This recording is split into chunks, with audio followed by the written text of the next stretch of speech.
I'm the Chief Officer, City Culture, Arts and Tourism. And it's a subsector within Inclusivity, Public Participation and Customer Service. And we all know our CCM is Dr. Anastasia Nyalita. Things are looking up for our subsector today. For the longest, and remember, let me talk about tourism. Tourism was just an enterprise and a trade. It had no budget. This new government, there's that realization that the creative space, tourism, is also an employer. Many youths today are not begging because they have the tools. You have your phone. The government has allowed people to take photographs within the city without being bullied. You can create content, you can monetize that content. There's a lot that's going on. You can be an influencer, etc.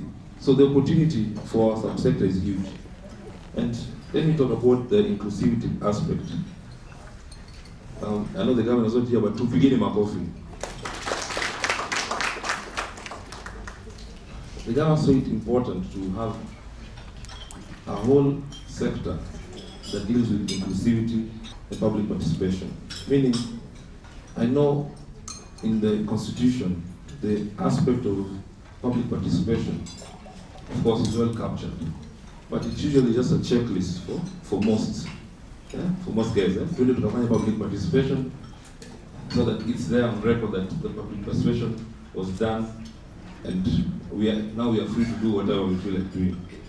But having a whole sector that has a major element of public participation shows the commitment that the governor and the government itself has, the county government itself has, in making sure that the ideas of the people are well and actually put into consideration when making decisions within government.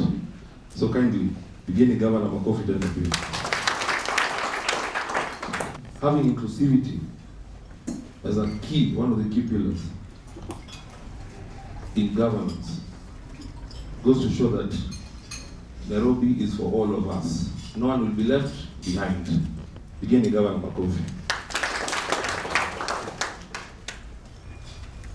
For the longest period, we've had an image of, the bad thing with the county is that the front office is usually the kanjo.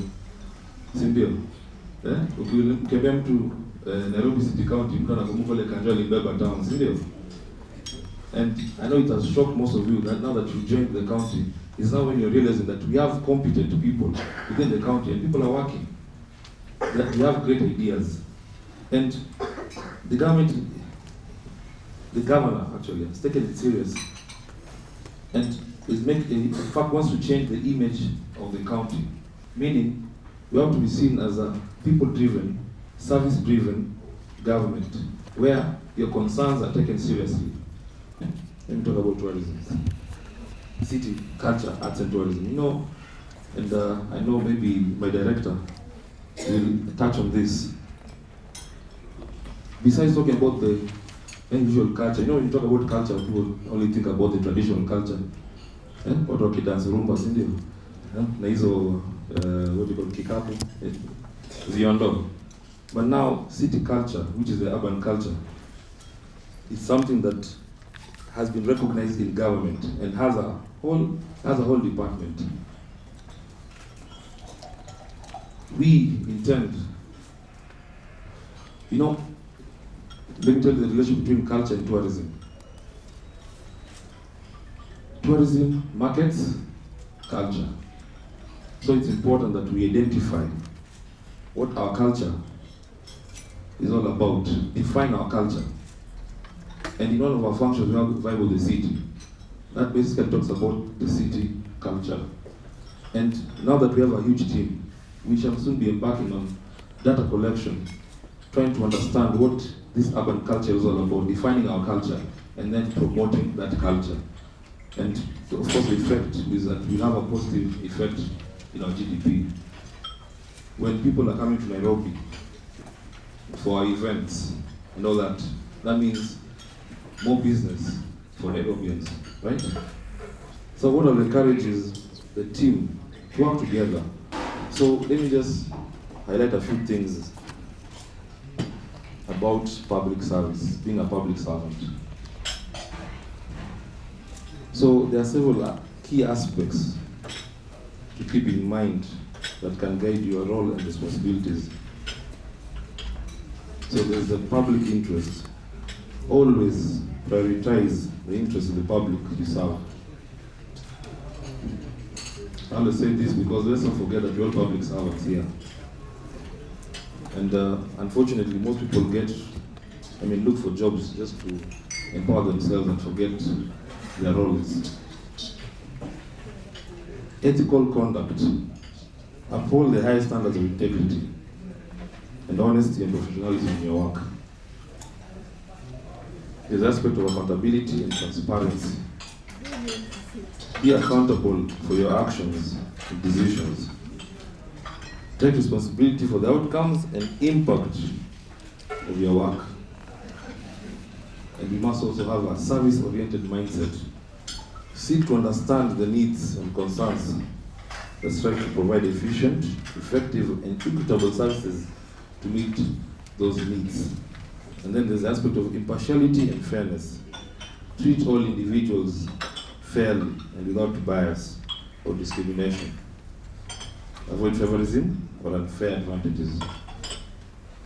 So with those few remarks, I would like to introduce our Waziri, Dr. Anastasia Nyalita. Mpigeni makofi tafadhali.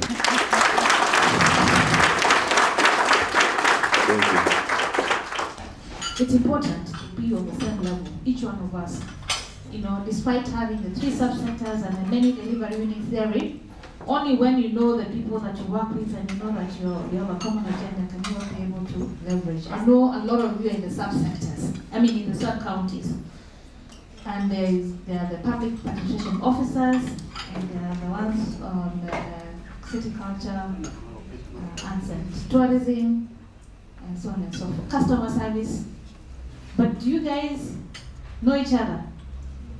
And if you know each other, do you work together as one? What the partners are going to tell us. Until you hear from outside, looking in, you will think you're doing things the best way you can. I also like being challenged from outside because they are the customers. They can see what the citizen, and you'll hear from them what the residents of Nairobi want, or what the governor, His Excellency, Governor Sakaja promised in his manifesto, and how that is moving, how that is getting implemented, and how are the people on the ground, receiving it. Because for us, as being internal, will be very, very, very defensive, isn't it? We will always want to think and believe and tell everybody we are doing a very good job. But yes, we may be doing a very good job, but we may not be doing it within to the best that it should, to the expectation of the resident. So we need to listen to the resident, get the feedback, have a framework of engagement. We have a work plan ready for this year. And thanks to the team that put up that together, we have a procurement plan. Again, thanks to Francis Jono for making that. It's not an easy one, working with the team to get the annual development plan done. We have to have excellence in our execution, and I mean every bit of it. Passion for what we do, because I know we are here to enjoy what we're doing, but also we must achieve and exceed the results, follow through. And also ownership. That's very, very important for us to be able to achieve the expectations and the commitment the governor has made for the people of Nairobi. So today we're having this meeting courtesy of 2 partners. One of them is the County Government Watch, Mr. Kevin Osido. He will be telling us more about that. He's the Executive Director.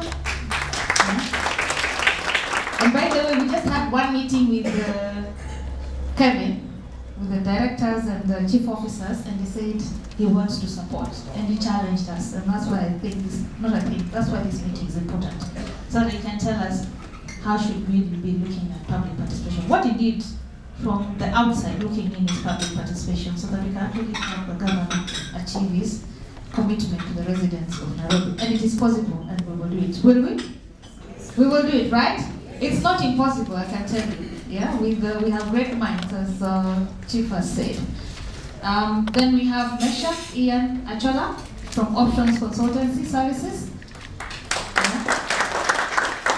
Yeah, remember gender and inclusivity, right? Yes, you tell us also about that. We must show up as Nairobi City County. We are the county, are we not? Yes, so I know in Mombasa we were extremely well branded, and I know I guess feedback in a meeting before. But also our own meetings, even in your own sub-counties, we have asked that they also have the flags, the county flag.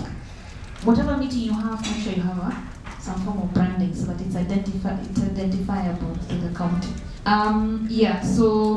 So PR comms, and I think the other one is customer service. I think those are the two people we need to get partners to come really speak to us about what does it mean if you look at it from outside looking in. Because then again, you always believe your house is always very, in order until you see the gold standard, okay? So mine is to wish you all the best. Please let's get as much insights as possible. The directors, we will want to finish this meeting by lunchtime. Are we having lunch? Yeah. And then after lunch, we will not come back. So we'll have an intense morning. So there will be tea, there will be lunch. Please enjoy it, but more important, for me, the bottom line is excellence in execution, and we must deliver on results, non-negotiable, and timely, yeah? So you will see me a lot of time being very pushy, but it's for a good reason, because until we do that, we'll not get things done timely. So, asanteni sana, and I want to hand it over to Joseph. And before we continue, we have Chief Mariam, the Chief Officer, Gender and Inclusivity. Let her come and introduce herself, and then she can give also her remarks. And then I will let you know what to do after that. My name is Mariam Dahir, County Chief Officer, Gender and Inclusivity. I think today is our first time, like many people I'm sure have said before me, that we're coming together as a sector. It's a day we've looked forward to. We appreciate you, Waziri, for thinking about this and for making it happen. I must appreciate the partners who are supporting this. And I think by the end of this today, whether it's a half day or a full day, it will be a day that we have interacted as a sector. It will be a day that we have, reflected on the days that have passed, and a day that will have, organized the way forward for this sector. And my thinking is, and I think that is the way it is, that there's a reason we've been brought together in one single sector. We are related in one way or the other, whether it is Chief Clemos, Chief Lydias, or myself. Our sectors are closely related and are intertwined in one way or the other, and therefore close working relationship is key. And of course, for the Waziri to be able to coordinate the three subsectors. So mine is just to look forward to an interactive day, to a day that will give us a very good way forward of working together. And therefore, I'll just end it there and look forward for a very interactive session going forward. Thank you so much. So I want to invite Dr. Catherine Isuva. She's the Director, City Arts, Culture and Tourism. This is a subsector with a lot of ambitions. And within the subsector, we have two sections, namely city culture and arts, and then the tourism development. They are headed by in total we have 70 members of staff. We are blessed because initially we only had 8 members. We are just within the headquarters. But we are happy that we have been able to go to the sub-county level where the work is. So within the sub-counties, we'll be able to coordinate programs and activities for the subsector. We have a vision for our subsector, that is to be a globally competitive and innovative subsector with sustainable cultural heritage, arts, and tourism industry for equitable socio-economic development. Before the subsector was not being had, and I think we are glad that we are very vibrant. We have several activities that we have been carrying out from last year towards December, the Nairobi Festival. The mandate of the subsector is to organize and participate in promotion of creative industry and tourism development. Creative industry is as if it has been neglected, but now we are coming to be able to assist and see how we can be able to uplift and the county to be one of the leading creative cities. The activities to showcase diverse cultures and marketing the county as a premier tourist destination of choice locally, regionally, and also globally. Nairobi has all cultures. We have the 45 cultures from the country, and also we have other communities that are also within Nairobi. And we have the urban culture and also the culture that is there from the indigenous groups that we have. For us to be able to achieve that, we have several strategic objectives, which we need to improve creative industry. We also need to increase tourism and cultural promotional activities. We also need to develop and diversify cultural tourism competitive products. We need to improve tourism, culture partnership, and collaboration with the stakeholders. And this is an ideal situation where we are here so that we can be able to see how we can be able to come in and partner and collaborate. We have also the functions for the subsector. And one is to have the vibe of the city. This is where we create the feelings, the mood of the city. And we need to set the pace. For that, we also need to have the annual Nairobi Festival. Even this year, we are projecting. And with the able leadership of our Waziri, we have already started the planning. Right now, we have had about 4 planning meetings, and we are progressing well. We also have cultural activities, that is promotion of unity, coordinate community cultural festivals, which is coming up. In September, we are trying to come up with also the community cultural festivals, where we also bring, apart from the urban culture, what else do we have that we can bring, because we know where we are coming from and where we are going. Then dissemination and preservation of indigenous knowledge. We have knowledge that is traditional or indigenous, which is there, and we need also to bring it in the limelight. Also, establishment of cultural practitioners and cultural exchange and establishment of community cultural centers. We have so many, we are very rich in culture, and we would like to have exchange programs with other countries so that they can be able also to understand our culture and then they come to visit our city. We also foster local participation in tourism and management of tourism activities. And with this, we work closely together with the partners, the Kenya Tourism Board, and also the Kenya Federation of Tourism. And also, we are planning to collect the compilation of tourism information and data in the county.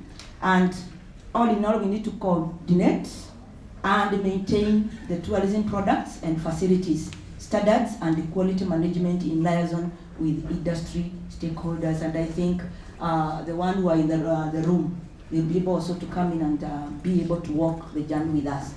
We have acts and policies which are due for drafting and also review. One, we have the tourism policy development, which is in the process.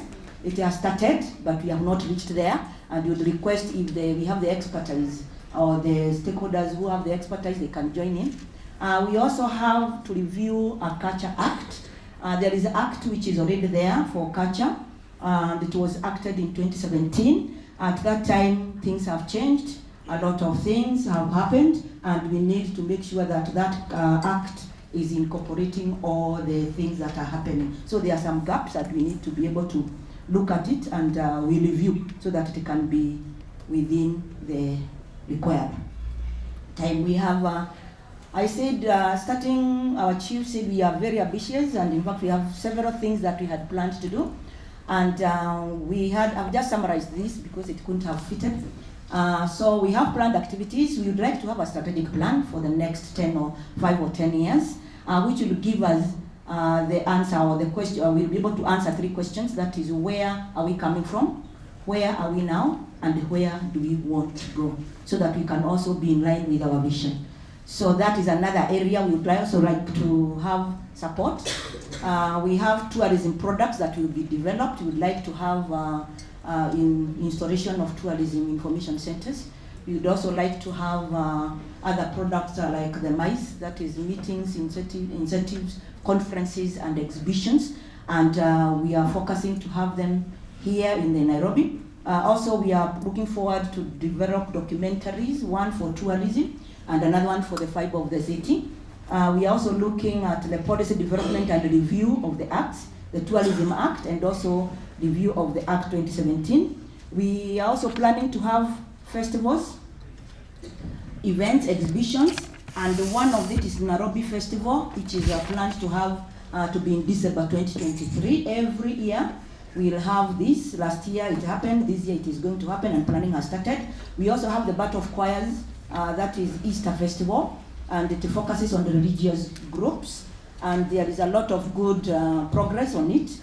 We also have inter-community festivals. These are it's inter-county festivals. These are festivals that Nairobi will be able to showcase all what it has. And it's a program organized by the Ministry of Culture, and we'll be able to interact with the other counties, 47 counties, and at the end of it, they assess which county was able to showcase and the standard of the items that were presented. Last year, we were able to present some of our groups and also exhibitions, and Nairobi was ranked number 5. We are looking forward to be position 1, so that we can be able to bring a trophy for Nairobi County in terms of culture. We also have exhibitions and tourism marketing, where we need to participate in local, regional, and global conferences to market our culture, and also urban and also the culture that we have. Also learning trips for the best practices. Capital projects, we have several of them, and one is the Culture Village, which we are going to have a place, either the Uhuru Park or Kaloleni, so that we can be able to bring that culture village with culture, where we can be able to have all those cultures well represented in terms of all aspects. We are also partnering with the Go Down Arts Complex, where we are going to have a kind of an amphitheater, one-stop theater, where we can have the studios, all those things that are needed by the artists and people from the creative industry. And we are also trying to establish and equip digital, cultural, and artistic hub, where we can be able to host the youth, and they can be able to do things digitally. Mobile video recording studios. We are also looking at the cultural heritage. We are also looking at the Walk of Fame.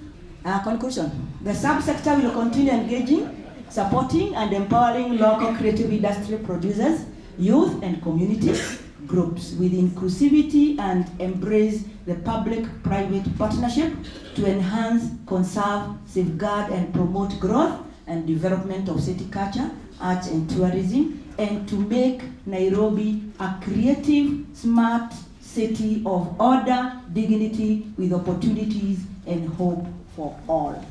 Thank you. Thank you. Thank you so much. I want to invite Patrick from Public Participation. Let us give him a clap as he comes, so that now he can also tell us what they are planning to do in this financial year. Karibu, Patrick. We are very happy to take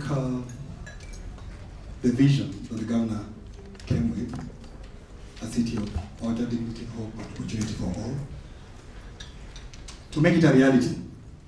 And so we are looking forward to partnership with County Watch and many other non-state actors that are willing, that have shown willingness to partner with us, to ensure that we will make Nairobi County a place to come and benchmark on public participation. Our sector was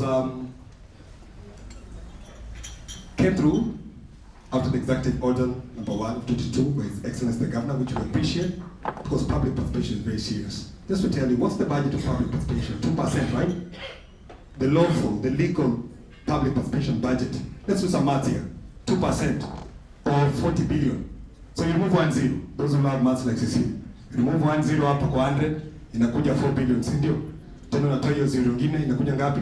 400 million times 2. That becomes 800 million.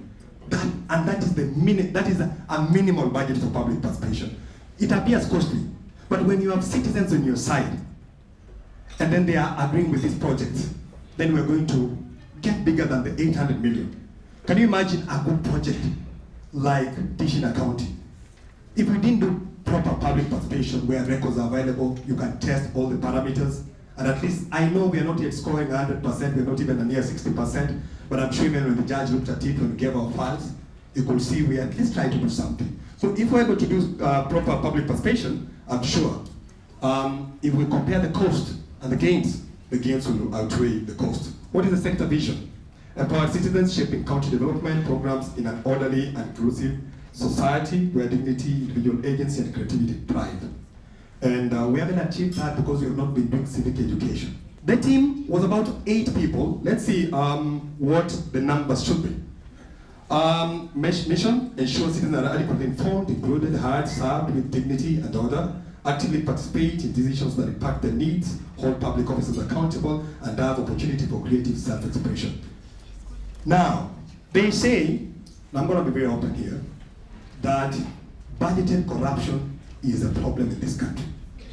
Then if budgeted corruption is the problem in this country, then if citizens will not learn about budgeting processes, then they are not going to test us.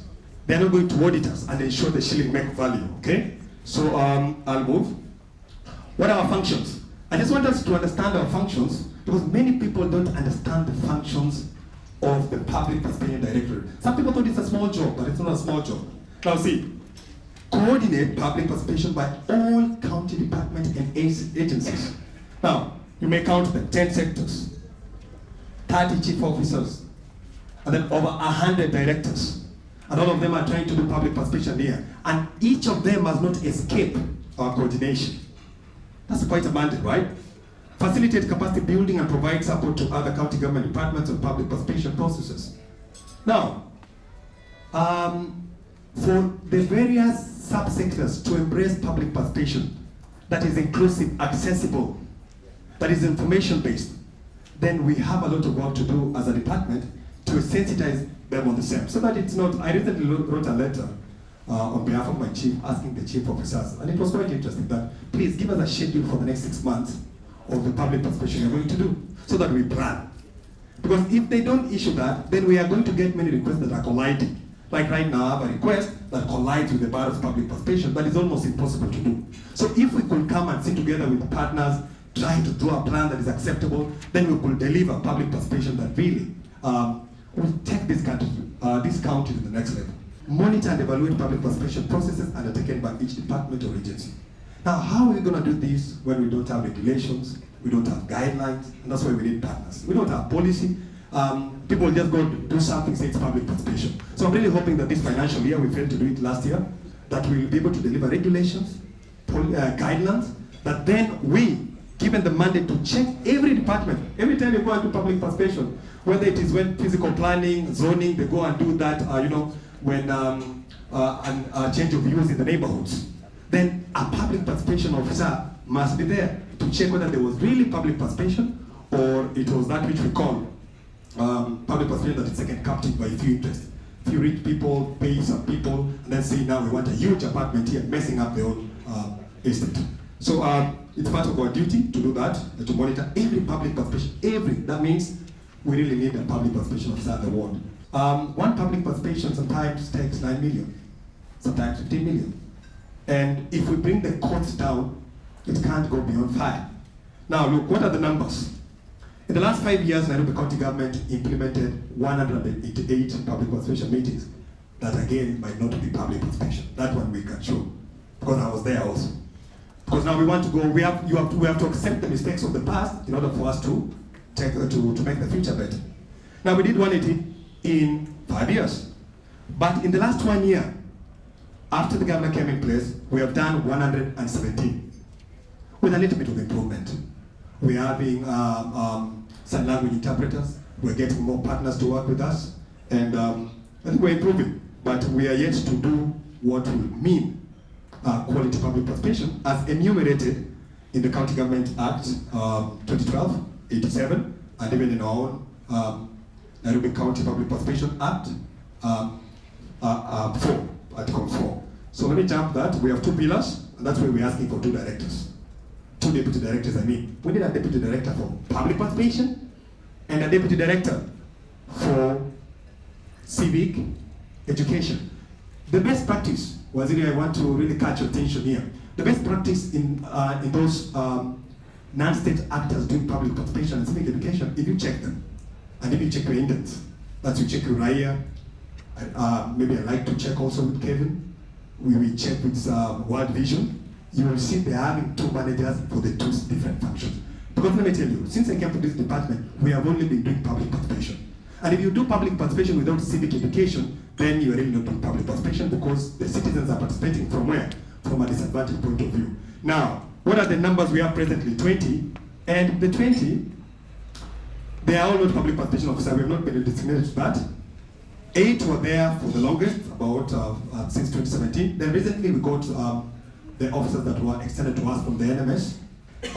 What are the numbers that are ideal? If we're not going to reach the standards expected by the World Bank, by the UN, we need a public participation officer at the ward. That would be 85. Then we need the 17. We need the 17 at the sub-county. We will be needing around 114 number, and we are able to justify that.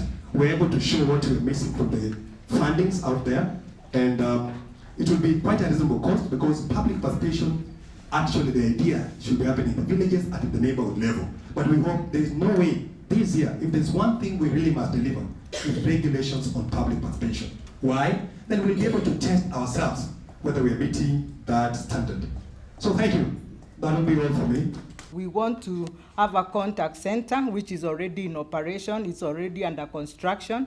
The contact center is going to be at mezzanine floor of City Hall Annex, whereby we are going to be having all the sectors represented there by 10 officers from those sectors. They have already started being trained, and they are being trained on handling complaints, both in social media and on the emails. And we are going, in this year, we are going to establish that. Then we are also going to work on the customer service charter, which we have already started writing to the sectors, and they have started responding. So public participation, we will be having one in January so that we can take our service charter to the public and inform them of what we want to do. On inclusivity, we want to make the buildings to be compatible to the needs of the PWDs. We already did the ramps, and ramps are not enough. We have been working closely with KISE, and KISE has trained me on the things that we require to have in buildings, so that for example, if there is a bomb or there is something or a terrorist attack, a deaf person would not even hear that somebody has shot in the air.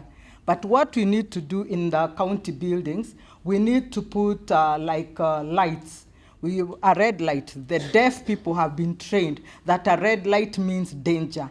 So in every building within the county, I've spoken with my chief officer, we need to have the red light put on as an emergency somewhere, such that in case of anything, the buildings will be compatible, and we are going to we are doing inclusivity. We also want to put posters of sign languages, giving them directional signs. If you can see our buildings like in City Hall and in City Hall Annex, our toilets don't have inclusivity, don't have the place where a disabled person can help himself. And this is what we are looking for as customer service, to have everybody on board. When we did an analysis with the technical team of customer service, we discovered that customer service has different segmentations. They have different segmentations. We have different segments of customers. And when we did customer segmentation, we realized that like border people are a segment of customers. If you go to the matatu industry, that's a segment of customers. If you go to the patients, that's a segment of customers. When you go to the mortuary, that's a different type of a customer. And what we are doing is that we are doing reorientation in all the fields of customer service. In the hospitals, we do a different kind of reorientation, because that customer who comes to the hospital is called a distressed customer. So when we are training the people in the hospital, we train them on how to deal with a distressed customer. When we go to the city mortuary, we train customer service on empathizing, and we have different kinds of segments. When we come to the street, even the street mothers are our customers. Sometimes we have to work with social services to remove these people for us and to keep them in safe houses. So basically, the other thing we are looking into is, the other thing we have done is empowering the customers. Our customers need to be informed of what is happening in City Hall. So what we came up with is we made a customer service newsletter. And now it has become a magazine because we have found out we have so much information. We made up a customer service newsletter where we share with the customers online. Mark you, we started in January, so we did not have a budget at all. We cannot say that we are printing hard copies of this, but I can assure you that every month we do a newsletter, we do a magazine. This keeps the customer empowered and knowing what is happening, the events that are happening in the county. That is how we have empowered our customers. And we came up with a QR code. This QR code, we normally renew it every fortnight. This one, if you want to access our customer feedback form and give us feedback, you are able just to use the QR code, which has illustrations on what you do. So the roles of customer service, there are so many, I don't want to talk, I'm time barred. And what is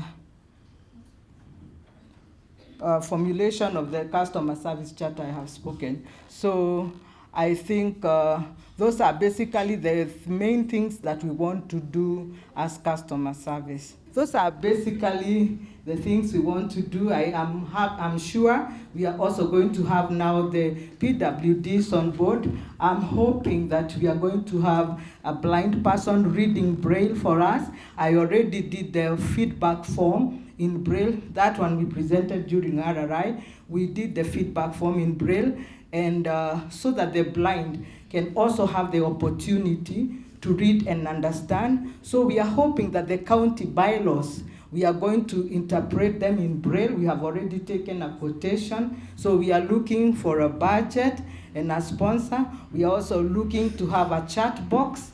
And this chat box is going to be in the contact center where it can record all the messages that come in.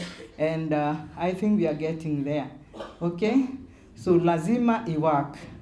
Belio Kundi, she's the director public communication, and give us her presentation. Karibu, director. One of our biggest mission and vision in the county, we handle all the 17 counties. We ensure that we provide publicity for all the 10 sectors in the county, as well as all the operations that are undertaken within the 17 sub-counties of Nairobi County. And in this way, we ensure that we grow the county's visibility and brand publicity.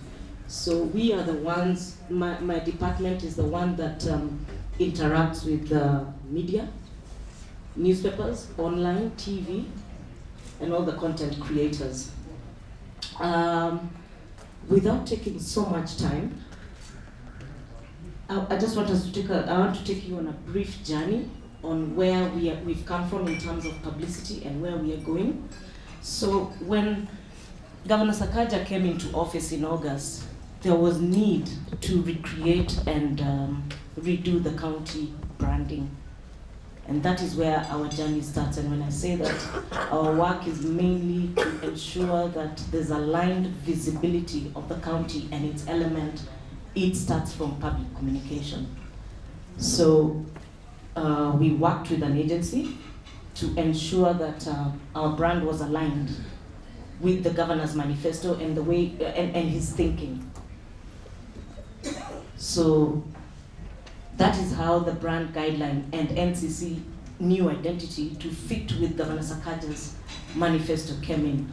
So as you can see, it's just a bit of sharpening. I want to take you through this journey so that you understand. When you see these elements here, when you see the newsletters produced, you link all of them with the new guideline. And when you see it, you see the county and you see the governor's work and his officers that he has mandated to undertake whatever responsibilities that they are taking.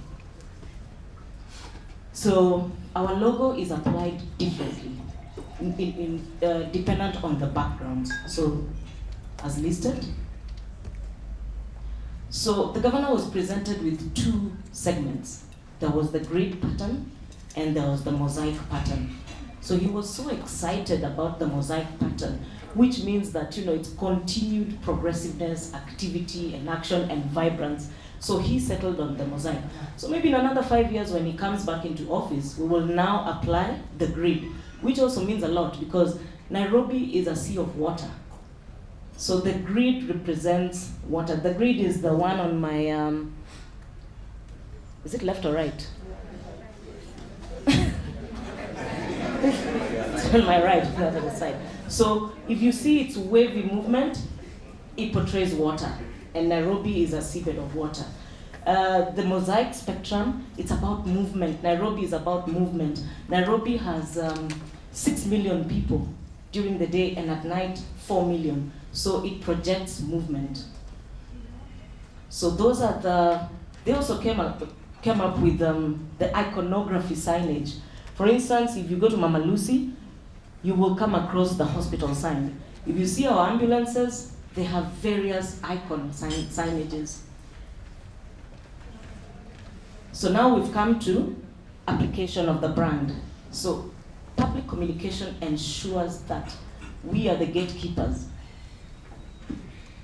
and ensure that the brand is properly utilized across all the 10 sectors. That's the brand utilization. Continued. We have changed our business cards outlook. I'm sure, Waziri, you can show us one of your cards. Yeah. Our memos have changed. Our complimentary slips have changed. So we've moved away from the old Nairobi City County. We are now moving ahead to the new county and embracing the governor's manifesto and his vision and mission. So the thinking must start from a communication perspective, not anywhere else. Because if you do not align your communication, then you're miscommunicating. So we've ensured that the ambulances, our water bowsers, they are all branded to separate from anybody else. Our medical trucks, our fire engines, our environment trucks. We recently redid the Green Park Terminal.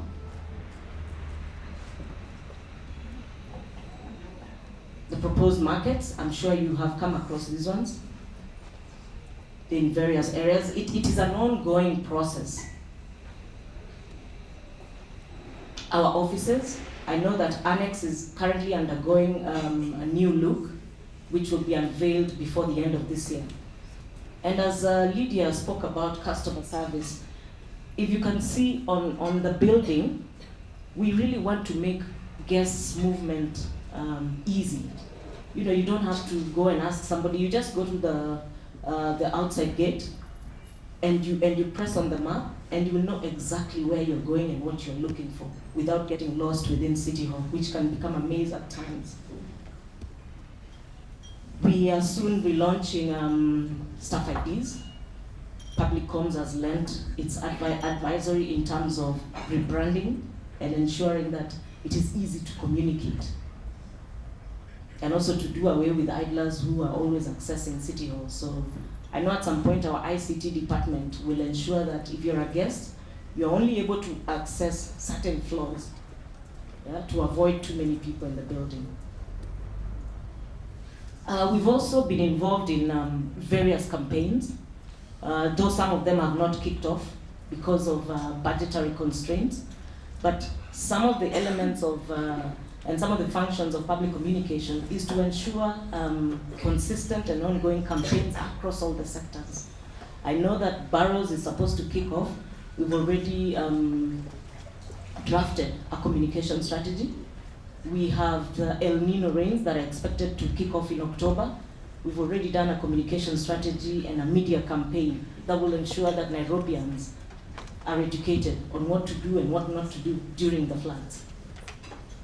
So that's about it. I just wanted to quickly mention some of the things that we are eyeing, though we are budget constraints. The Assembly recently approved the setting up of a TV and radio station. So I am hoping that partners will come on board. You know, this is a great opportunity to ensure and provide not only revenue for the county, but also employment for some of the youths that are out there. You know, it will also provide a platform for the county government to ensure that whatever we want publicized is what gets out. Things like our public participation forums, things like our customer care lines, if we want to highlight them, if we want to highlight the respective sectors' achievements and the governor's achievements as well, that would be an easy platform with which we would use to relay our successes.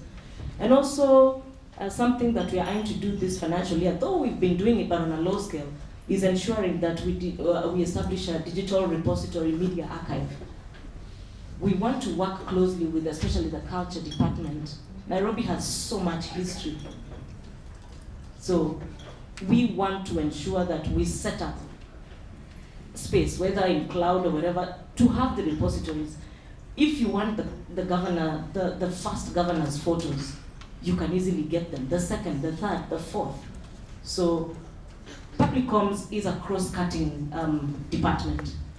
It is not aligned with any particular sector or department.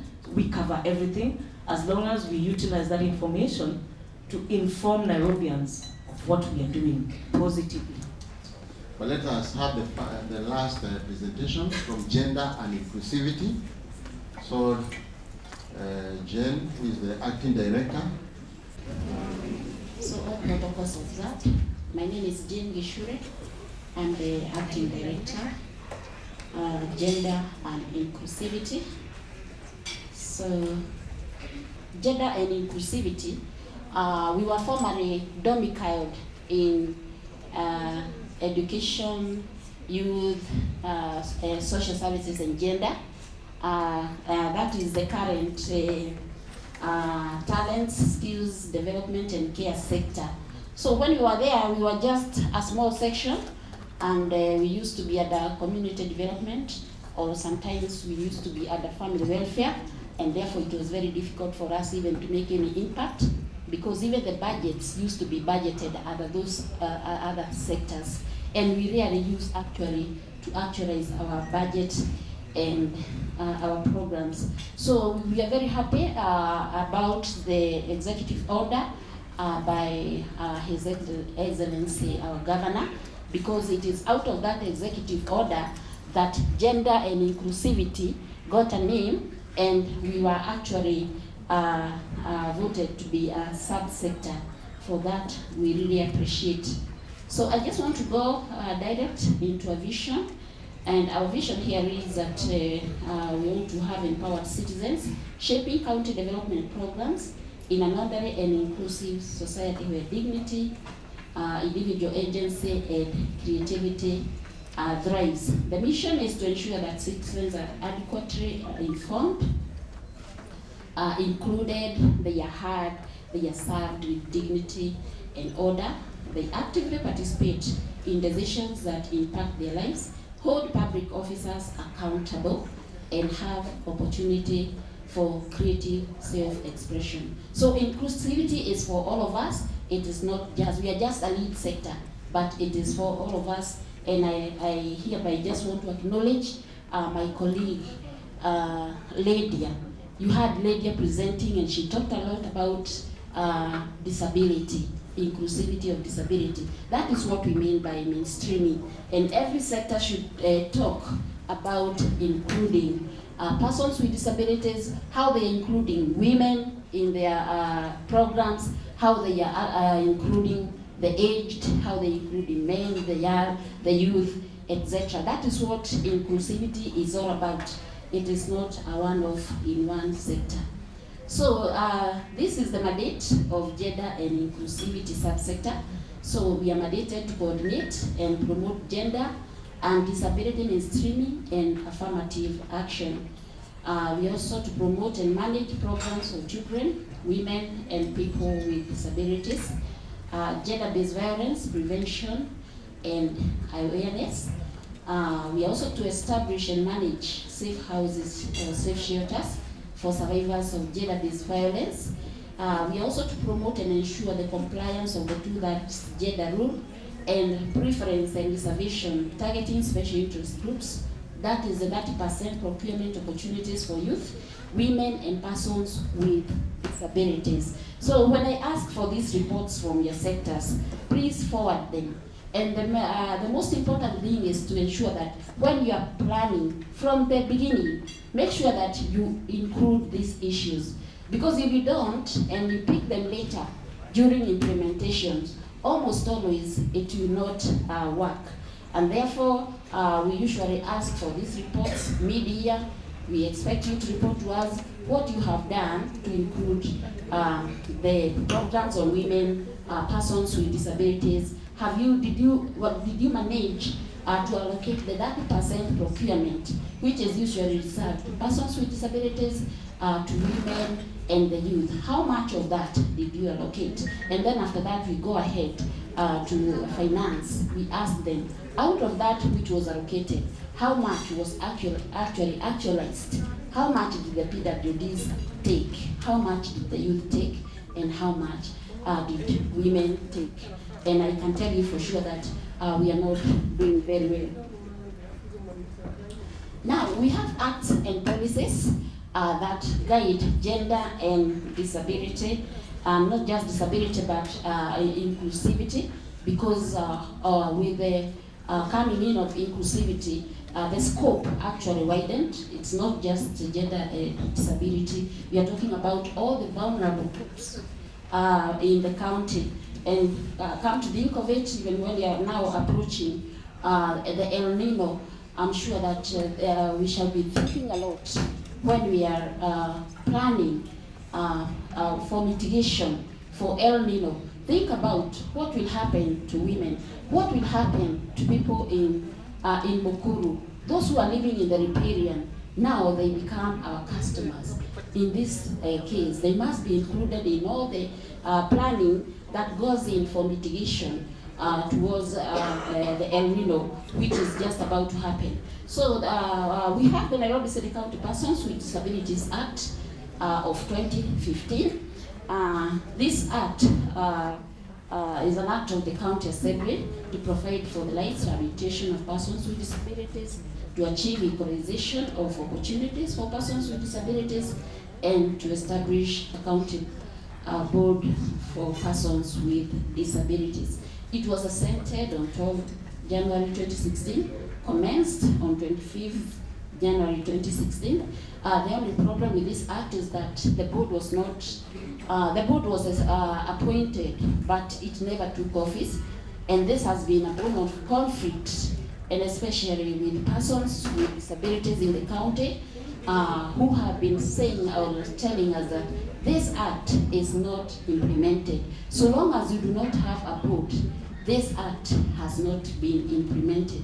But nevertheless, it is still our reference document. When we are working in the county, we refer to it for programs, be it in health, be it in education, be it in sport. It is still our reference document.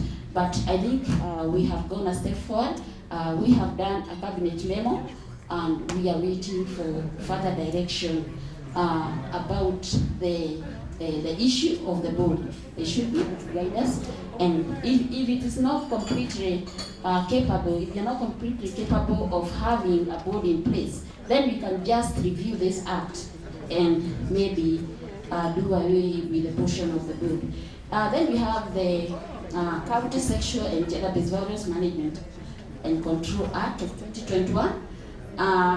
This act again was assented in 2021, by the then governor and Kananu, and what happened is that it was not published. And this publishing, we are now pursuing the publishing of this act, because so long as it is not published, it is still, we still cannot say that we have an act.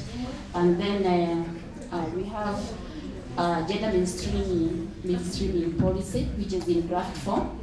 We have also written to the cabinet so that they validate this act and approve it, so that it can be also published.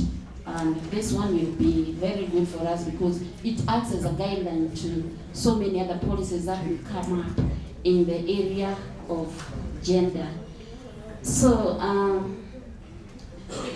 we have the county gender audit, which was done in 2021.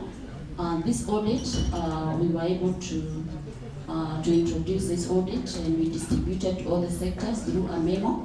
But we have a feeling that it would be good if we actually do the launch of this gender, because this gender audit, it is out of this gender audit that we are able to realize that we need gender mainstreaming policy. This mainstreaming policy has a monitoring, evaluation, and learning framework.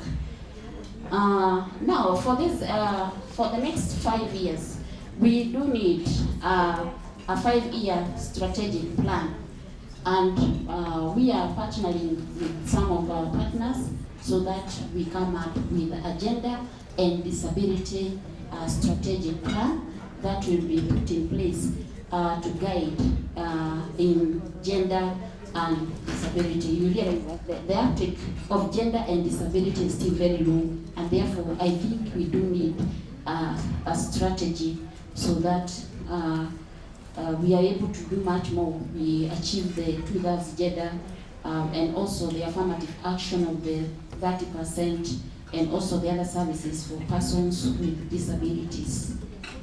So the challenges that we mainly face, as you realize, when my staff woke up, we are only 10, and therefore we need much more. We still have not gone to the sub-counties, we have not gone to the wards, and therefore we need many more members of staff. I know that we did our staff requisition, which was forwarded to the County Public Service Board, but that was only 54. But if we were to go by devolving to the wards, you can see those would be 85 members of staff, and also 17 sub-county administrators. So until we do that, we cannot say that we are mainstream gender and disability machinani. And then we insufficient budget. When we did our work plan, I think we shall require about 354 million. If we are going to do all that we intend to do, just this financial year, it would be 354 million, but we were only given 120 million for this year, and therefore you can see that we have a shortage, and we are trying, we shall be looking out to our partners to see if they can fill the gap, that is in addition to the supplementary budgets that will be coming up later. We also have shortage of offices and office equipment. In as much as my staff would want to deliver, we have been having serious shortage of office space. Remember, we used to be domiciled in talent, sports and care sector, and it reached a point and we had to move out. And when we were moving out, nobody cared where we were going to. We just had to move out. And this caused a lot of strain and anxiety on our part. And I can tell you that some of us were in the corridor for a while.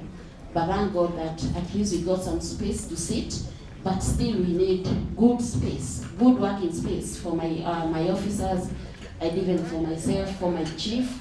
And we also need equipment. We need laptops. We need desktops. For those who have access to this equipment, you may not know exactly what you mean, but we need this equipment to work And therefore, we are hoping that in this financial year, we shall be able to be provided with this office equipment. Operations at Kayole Safe House, I specifically wrote this on here because of the problems and challenges that we are facing there. The Safe House is a shelter for survivors of gender-based violence. And these are very, very sensitive people, and we need to give them a very, very high top service. And when we go with, without being facilitated for some of very important services, for example, transport, a child is unwell and there's no transport hospital, maybe they shortage of food, etc. I think we really need to up our game here, and especially because we are now coming up with another facility which will be handling more survivors of gender-based violence, and also shortage of staff. The staff serving at the Safe House should be very professional, and we also have a shortage in that area, the social workers, the counselors. This is something to be looked into, Waziri. We also, the other challenge is backlog on policies, like what I have said there at the beginning. You can see that policy, the PWD, Persons with Disabilities Act, was actually enacted in 2017, and up to date remains largely unimplemented. Then we have the Sexual and Gender-Based Violence Act. It has not been published. We now have the gender policy. It is still not validated and therefore still not working. This backlog, I think we need to fast track and see that these policies are actually working so that we can use them for reference. Maybe the other problem may be the low implementation of gender and disability agenda. We need to do a lot more. So in conclusion, I just want to say that the principle of inclusivity brings everyone on board. If we all embrace it, then it will lead to effective delivery of services in all sectors. Let resources be availed for our optimal performance, and then we shall continue to reach out to our partners to fill the gaps that have been left in our budget. We also want to launch the gender audit. We also want to complete the gender policy. We want to train capacity building for gender and disability. And this one we are focusing or targeting all cadres of staff, right from the leadership to the ward level, God willing. Then, of course, we want to publish that Sexual and Gender-Based Violence Management Act.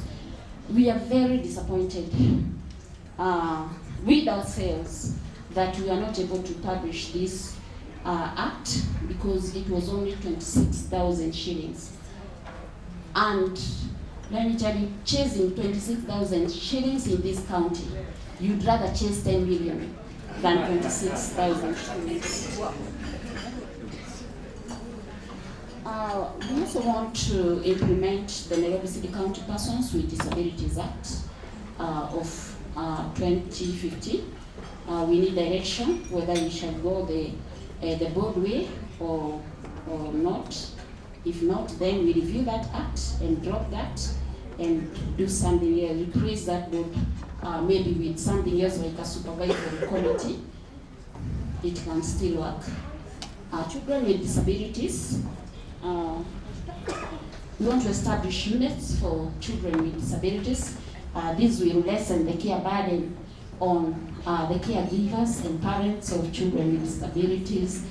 If these units, according to Governor's Manifesto, he talked about 17 units, one in every sub-county. So these are areas where the caregiver can drop a child in the morning, the child is taken care of. There are professionals working in that in the unit, and then you can pick the child later in the afternoon. This gives you time maybe to go out and for kibarua or do some income generating activities. So this one, we were not given budget allocation this year, but we are hoping that maybe in the supplementary, something can be done. Now, construction of safe houses. The Act, the Sexual and Gender-Based Violence Management Act, talks about one safe house in every sub-county. Those would be 17. So if you were to construct 4, we would spend about 352 million. Again, that is also something for consideration. Kayole Safe House, we want to do rehabilitation work, we want to supply food and other supplies there. We want to do psychosocial support for survivors of GBV, and also we want to give those survivors on exit some skills which they can use after exiting the safe house. So Mutiwahuma Safe House, this is the larger facility for survivors of gender-based violence. So this facility we are doing together with national government, Affirmative Action Fund, and women rep, Nairobi women rep, Madam Honorable Pesaris, and our portion there, we were to spend 38 million shillings, which again was not allocated in this financial year. If we can get a partner to close in that gap, it would be good for us. We also want to do data on GBV survivors. Hopefully we can get a donor for this. We also want to do data on persons with disabilities. We also want to purchase assistive devices for persons with disabilities to improve their mobility and accessibility. So women empowerment, we want to do some mentorship for young adolescent girls and young women. We are hoping that we can get a partner to assist us in this. But we also want to supply sanitary towels, and we have a budget for that. And also, we want to train advocacy and capacity building for women. We do not have a budget for that, but we are hoping that these gaps, we can get partners to fill in our gaps. And most important, we want to do male engagement in gender-based violence. This is an area that has not been given a lot of focus. But we know that in order for us to win the battle on gender-based violence, we must engage men. And this is why we want to bring these men on board. So we have some little funding for that. And then we also want to do advocacy and publicity campaigns on gender and disability. So on monitoring and evaluation, we have those meetings with County Gender Sector Working Group.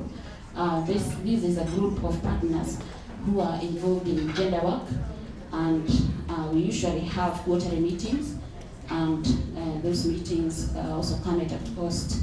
And for our own, we have gender and disability champions. These are drawn from all sectors of the county, and we hope that we shall be having monthly meetings, and that also comes at a cost. So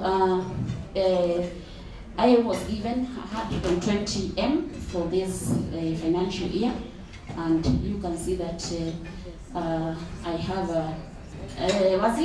a deficit of 234.2 M in order for me to do all that I have said. Yes. So thank you very much. So we are from County Governance Watch. So those of you who are interacting with us for the first time, it is important to note that we are a non-governmental organization that watches over county governments. So the sole purpose and mandate of our organization is to be able to present opportunities for engagement between the citizens and their county officials, so the officers, between duty bearers and also the right holders. So our purpose basically is to provide solutions for socio-economic and sustainable development for the counties of Kenya. And how we do this is through public participation mechanisms. And that is why this particular meeting is very, very critical and important for us, because it cements a very important partnership that we can be able to continue to enjoy and to have with Nairobi City County government. And so part of the tools that we use is called the County Governance Index. The County Governance Index is a ranking tool that looks at how counties have been able to engage insofar as health, water, agriculture, education, and infrastructure is concerned. The core and the backbone of all these processes is public participation. And how you assess public participation is through part of what my good friend Patrick already took us through earlier on. Do we have policies that therefore give the bedrock of this kind of engagements? Do we have legislations or acts that empower, right holders and duty bearers to be able to engage? And so moving beyond that is to look at how are the citizens making their recommendations? Are the voices of the citizens actually being heard? Is there anyone listening to them? And when Madam Lydia, whom I've also known for many moments, when she talks about customer care, something else presents to me called customer satisfaction. And so part of what County Governance Watch also does, which we shared with Waziri and her team when we met, is to also assess the levels of satisfaction. And that is a pure public participation process. And the beauty of this is that Nairobi City County Government already even has a clear sector that is charged with that kind of responsibility. So as we continue to look at opportunities to engage and to partner with you, we will be sharing with you some of the surveys that we have been able to do, and also tailor-making surveys with you so that we can assess how satisfied our customers are. Because you can create a customer care desk, but the satisfaction levels of your clients are too low, isn't it? When people walk to the health facilities, for example, and they don't get a doctor or they don't get a practitioner, somebody to attend to them, who do they speak to? How do Nairobians identify health facilities that provide the different services that they provide? For example, if I walk to Mama Lucy, will I be able to know the services that are being offered at Mama Lucy? So that presents the other aspect which the sector can also be able to do, which is called, we normally call it what? Hii kitu inawekwa mbele ya hospitali, a service charter, right? Do our health facilities have service charters? Because that is also a tool for customer satisfaction and largely public participation.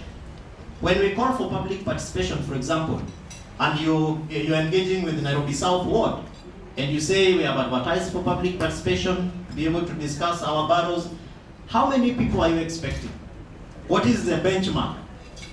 What is the indicator of engagement insofar as realizing that people are actually comfortable with the information that you're sharing, 2, the mode of invitation, and then 3, is there a modality for them to also share their feedback around what is being discussed in that meeting? If people, for example, in our ward are 144,000 and only 76 people show up for a public participation meeting, does it meet the threshold? If you have more than 300,000 people showing up, does it meet the threshold? And what does that show you as a county government insofar as what you need to take note of? So as an organization, those are some of the things that we do.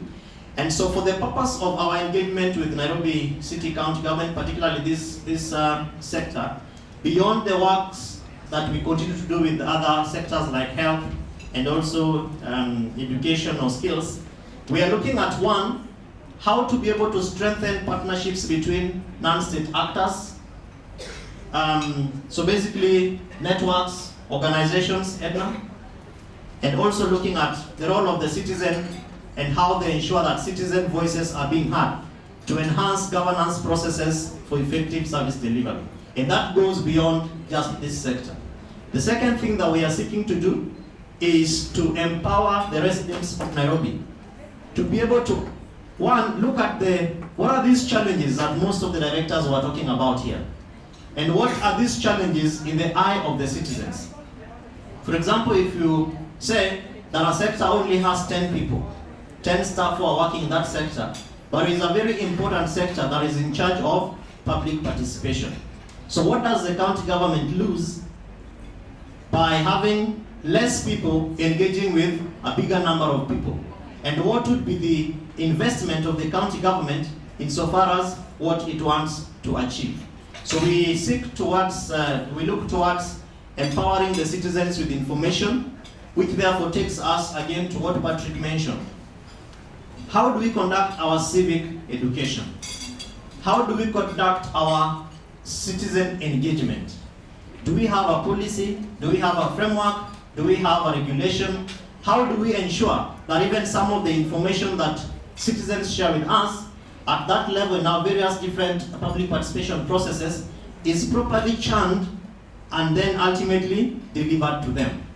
So that when Madam Beryl, my good friend Beryl, speaks to us about newsletters, is it because the governor wants a newsletter, or is it because there is important information that we feel that the residents of Nairobi and citizens of our great county need to know within a spread amount of time? Because we can do newsletters to tick a box, but it's also important that we do the newsletters to feed our customers with information. So that therefore presents another platform of engagement that we seek to have with you. And then last but not least is one very critical aspect of the on-source revenue. And I know that those who have interests in county governance, we have seen the struggles that counties have insofar as the ability of counties and the potential of counties to raise their own revenue. So what are those mechanisms that exist within Nairobi City County Government that we can look at, even as a sector, and undertake blueprints over? So policy documents, is it possible that we can put those proposals in very good language that can be communicated at the cabinet level, and therefore inform decisions that the cabinet needs to make to ensure that we have increased levels of on-source revenue? So that, for example, as Beryl said, television and radio station, the adverts that might come in, against the already existing community radio stations and TV stations. Would it be important to have partnerships and memoranda of understanding with already existing stations and agree on how you can be able to work with them and engage with them to earn revenues, as opposed to maybe killing them and therefore rechanneling their viewers or the viewership or listenership of those particular stations to other quarters? And I'm sure that if I give people, some of us here, time to share which radios we listen to every morning, we know, right? Kama Jambo, Radio Jambo, Gito FM, yeah? Capital, Classic. The other day the governor was on Radio Jambo, right? But none of you has even mentioned Radio Jambo. So what are we therefore expecting, our expected outcomes for this engagement? That one, we will have an enhanced citizen oversight through evidence-based social accountability. So how this will be done is crunching the numbers. If Director for Gender says, I only have 120 million against a budget of 384 million, what is the value for money in what can be done with already existing resources? And how can we be able to use what we already are doing to spur either engagement of other partners or looking at priority areas for the residents of Nairobi? And talking about priority areas, what would be a priority area for residents of Nairobi insofar as maybe gender and inclusivity is concerned? Some of the gains that we have already seen working within Nairobi City County Government, and we are hoping that other departments can also be able to borrow from them. And how we were able to actually realize those gains from the Prevention of Violent Extremism Act is through a mapping of stakeholders. So County Governance Watch reached out to partners like British High Commission, FCDO UK 8, through a program which Masiko had called the CREATE program, Collective Resilience Against Extremism. And we came up with a proposal and reached out to them. And as we went forward, we realized that some of the resources that they had could only cover a small portion of aspects which we wanted to do. And they advised us to reach out to Tony Blair Institute, TBI. And TBI was also able to chip in some resources. And as we went on, we realized that, oh, by the way, hii pesa bado haitoshi. And a government, national government, through an agency in the office of the president called the National Counterterrorism Center, also chipped in money. And we were able to realize something. And as we went over and over, we came across ACT through the Royal Danish Embassy. And that is why we are branding them, because it is important that they also get that branding and visibility. Because when they get funded, we also get funded. Are we together? So for example, for this particular meeting, Waziri, I was already thinking we could do a mapping of stakeholders, and then we have a breakfast meeting with those very clear, specific stakeholders. So that in that meeting, people like you and women should not be left out because of gender and inclusivity issues. In that meeting, an agency like the National Council for Persons with Disability on issues around disability should not be left out. In that meeting, as Chief said earlier on, Kenya Tourism Board should also be present. In that meeting, because I heard you also have arts and some things with young people, Kenya Film Corporation, because they also have money to support Talanta Mashinani.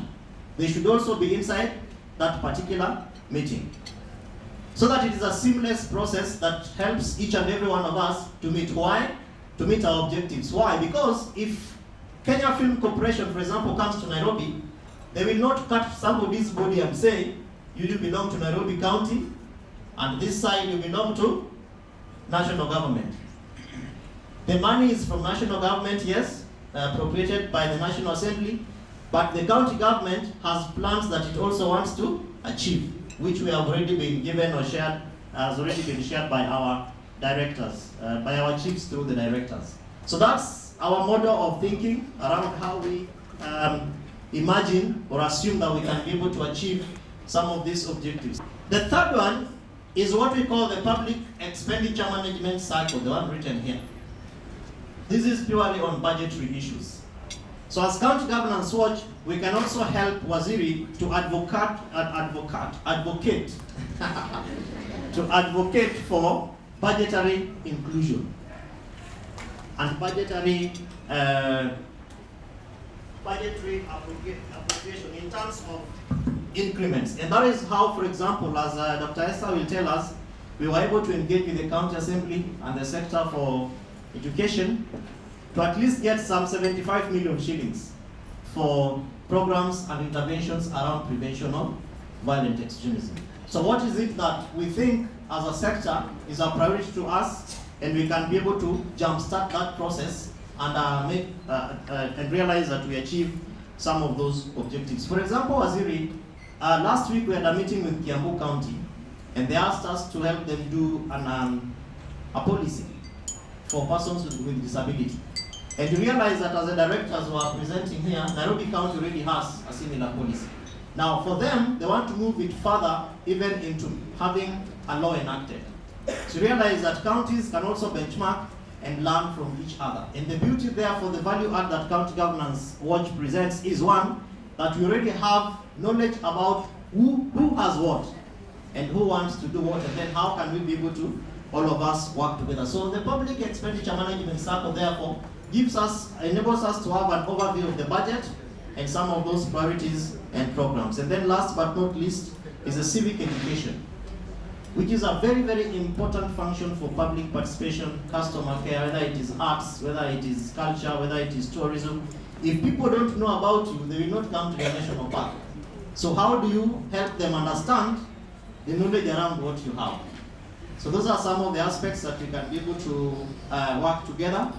And I think that, so generally, how some of those will be done is through a model of public participation which we have put together, and is more or less like a manual. So outside this meeting, Waziri will discuss how do we now develop the capacity of your technical staff to understand what is this thing we are calling public participation.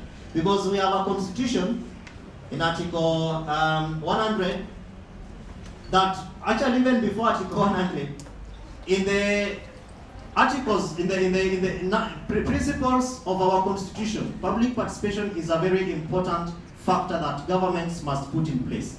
Before we go into the breakdown of do we have policies, do we have laws, do we have regulations, the backbone of the Constitution, from its preamble to Article 1, all the way to the principles of governance, public participation is a very fundamental function. So one would be, what is the definition of public participation? Number two is, what are the constitutional and legal foundations? What are the principles of public participation, which you need to take note of, so that when you are putting that advert on the newspaper, you know at the back of your mind that there are certain things that you also need to take care of. Because failure to do so, us and others, including Senator Opiah Omtata, will take you to court. Then when you get to court, already two things or many things happen. One, you have a bad name. People just know that Nairobi County is not compliant. They just do things because the governor wants to be seen on TV. Waziri wants to shine, so they don't follow the law. Already that. Then number two is a legal fees. Because when you are sued, the process is petitioned. Of course, the lawyers will ask for money, isn't it? And that money can help us put in a few things for the people of Nairobi. The second thing, which we also look at, is the content and mechanisms for public participation. The schedules that exist. What are the mechanisms or areas, opportunities, both for short term, for mid-term, and for long term? How can we be able to, whether it is policies like I have had some proposals being put here, what would be the benefits of having those policies in place? Is it just for us to be said, for people say, Nairobi already has a public participation policy, or we have an act? What would be the benefit? Number three is enablers for public participation, which border on the planning and financing. And that also, Waziri, we can achieve through the mapping of stakeholders. We get to know, for example, if it is World Vision, what aspects of programs do you run, and how can we be able to piggyback on, as a county government, some of those programs that are already existing. Then of course we talk about capacity of the county officials. What is the capacity of the county officials to undertake public participation? If we say, for example, that within that particular subsector there are only 10, were they 10 or 17 officers, is that enough to ensure that the people of Nairobi actually feel represented insofar as the areas that they want covered in public participation are concerned? Finally, Mheshimiwa, we want to engage with you on public participation feedback meetings. So some of the things that we'll be doing is to watch you without you knowing that we are watching you. As much as we are friends, and Edna, this Stanley needs to respond to this thing once and for all. How do we ensure that there is feedback? Okay? Number two is to support some of those public participation, social accountability meetings. So bordering on accountability and transparency.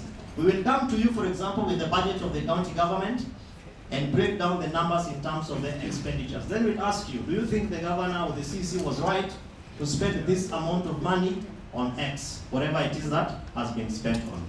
Number three is, of course, monthly meetings, where I think that now you who are here with us will be very, very fundamental. From here, Waziri, we don't want to be the people making phone calls to partners to come to our meetings. We want to work with your team. For example, 2 weeks ago, as I said, we met with persons with disability from Kiambu County. It was not us mobilizing. It's the directors, the people in the machinery, the ward administrators, mobilizing for attendees. That is a model that we also want to adopt for Nairobi County. So when you see us reaching out to you, please don't say Atuwajui, who are these people, then you start bothering Waziri. Sasa watu wananitisha list. It will be us. Okay? So that's going to be one of those areas. Then number 4 is now what we are calling the governance roundtable. This is already in very high gear. We are already discussing with His Excellency the Governor. And so far we are working on a proposal which he has asked for, and we are hoping that as part of the many things that the county government has put in place, that the governance roundtable is going to be a critical aspect, a feedback mechanism.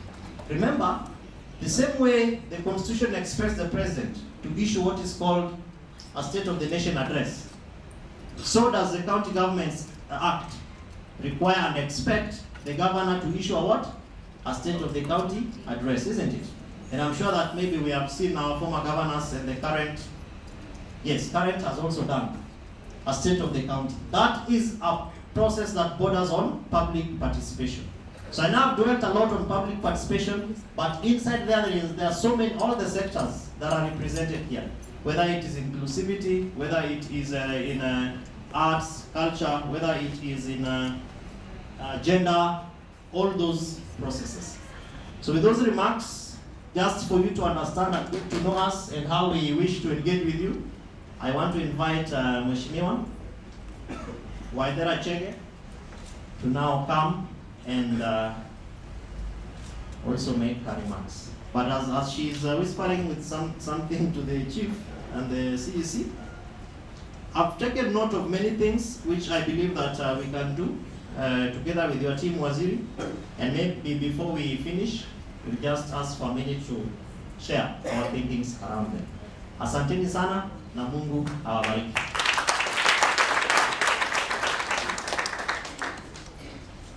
We've come from very far, but there are a few things that from where I sit, because my work is to oversight, is to represent the people of Nairobi and to make laws. So if I'm within those specific duties, I'm within the agenda that I was given by Nairobi residents to do.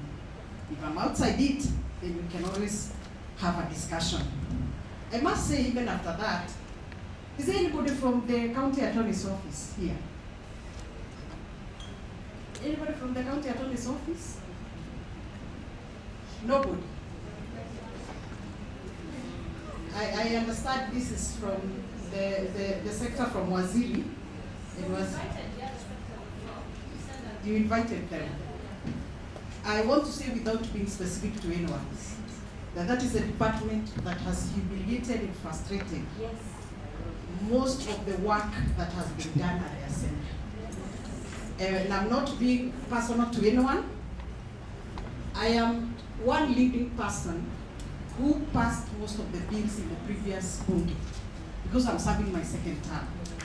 And most of those bills and motions, up to this day, if you go to a committee called the Implementation Committee, you will see that the results are 0. And that is very bad. Even after that, when Governor Kananu left office, that department came back to us, telling us that we have to take back all the laws that we have passed because they cannot be able to publish. That is very frustrating. Unfortunately, or fortunately, they also do not read the law properly. Because the law says, if you, the county executive, do not publish those bills, they will go back to the speaker who will have the power to publish them. So, I'm going to have all those bills that we passed previously, and those ones that we have currently, have the speaker to give the power to publish those bills. It's not that we'll be denying you the right to do it, but you can understand where we're coming from. I'm the sponsor of several bills. Bill number 1 is the bill on air quality management in Nairobi. If you go to, like for example, if you live in Kariobangi, Umoja, Road C along Mombasa Road, and there's another place in South Sea. Air quality is very key to you, but you might not know. There was a family that was living right behind Super company that's based in Umoja 2, somewhere there. That family, one of their child, started developing a big head. And with time, because we were doing a research, none of the hospitals could have healed that boy. So we moved the family from Umoja 2 to an area that had less air pollution. You can imagine that child's head is now back to normal. How air pollution affects you as a resident of this county. That law is now in effect. And the minute the governor assents to any law, within 14 days, it automatically becomes law. And those are some of the laws that we need you to read, so that when we do our work, when we come back to Waziri and her team, you are also able to do your part. The next law that I have passed is the law called the Violent Extremism Bill. You realize the factors that have been affecting the issue of terrorism in Nairobi. Actually, the three major factors have been the question of drug abuse, unemployment, and there are people we call organized groups. These organized groups that are based in different parts of Nairobi, we have the data from the National Counterterrorism Center. And that's one of the reasons why we are here, so that Waziri and her team, there is no other bill that has ever attracted the highest public participation in Nairobi than this bill. Because some of the leaders of those organized groups, we have realized, they have gone to an extent of even sending people to Saudi Arabia. You are aware of that? No. So we must work together in order for us to be able to deliver on some of these bills that most of you are not even aware of. The other thing I passed is on the gender desk. I asked the county executive to have fully funded, with full budget, 17 gender desks that will deal with the question of gender violence in Nairobi. Which means every police station in the 17 constituencies in Nairobi must have that desk manned by officers who are fully trained to handle the question of gender violence. Because most of the times you have officers on that desk, a woman comes, or a man, and gender violence by then is not one man. Even men are being beaten. They come to report on that desk. That is true. Si pia wanaume wanachapwa? Yes, wanaume wanachapwa pia. I'm not saying all, but we have the data. We have the data. Yes. So what we are saying is that the police officer at the point of entry must be trained to handle that issue. I went to the judiciary and requested the Chief Justice to give us a committee that was guided. Where is Jane Geshure? At some point, you attended that committee that was guided by Justice Agnes Mungo to allow county governments, together with the judiciary, to deal with the question of evidence for gender violence. Because a police officer goes to the ground, they collect evidence that this person was raped. Between the point of collection of that evidence to the court to give that evidence, the evidence is tampered with. So there are some details that this team was dealing with, and we were given, by the Agnes Murgo is the president of Women Judges of Kenya. So we had a very good team to deal with the question of gender violence. And that is why we want the county government to also come on board. Some of these things that we discuss even outside the office, you can also be part of them. The other law that I passed was the amendment of the betting and lotteries bill, which is very key in Nairobi. Children are given money to go and pay school fees. Wanaenda nini? Wanaenda kubet. You might see some of these things like they are petty things, but they affect your lives every day. Today you might not be a parent, tomorrow you'll be a parent. And your child, atafika huko kwa casino, by the time you realize, hata mnauza mpaka kuku yenye iko kwa nyumba, so that you can be able to pay those debts. The other law was on the street children, the rehabilitation of street children in Nairobi. That's another one. And I think those people who are in Nairobi will be a witness. During Kebake's time, there was a truck, I don't know whether it's against the law or within the law, that used to come very early in the morning at 3 a.m. Any street child found here loitering, they were taken and rehabilitated even if it was outside of Nairobi. But just to make sure they are taken to do some skills, tailoring, all those sorts of things. I passed that motion to allow you, the county executive, deal with the question of rehabilitation of of street children, so that some of these small messes you see here in town are very well sorted. The current bill I'm working on is the climate change bill. See, that's agenda now that's on the table. We are going for first reading in the next 1 week. And the other motion I passed is a motion on the protocols of how to name the roads. Si kila mtu akiamka asubuhi ita hii barabara Waithera Chege. Nyingine ita hii barabara. I mean, there should be some order, and you should be able to convince people why you are saying this road should be named after this person. And most of the times, these people must be people who have either worked tirelessly for this country, they have sacrificed their lives, not just a name in the morning. If you realize most of the roads that were passed in the previous assembly are some of those people you can't tell who these people are. Unapata barabara inaitwa Joki Kamau. I mean, there must be a way and people must be organized.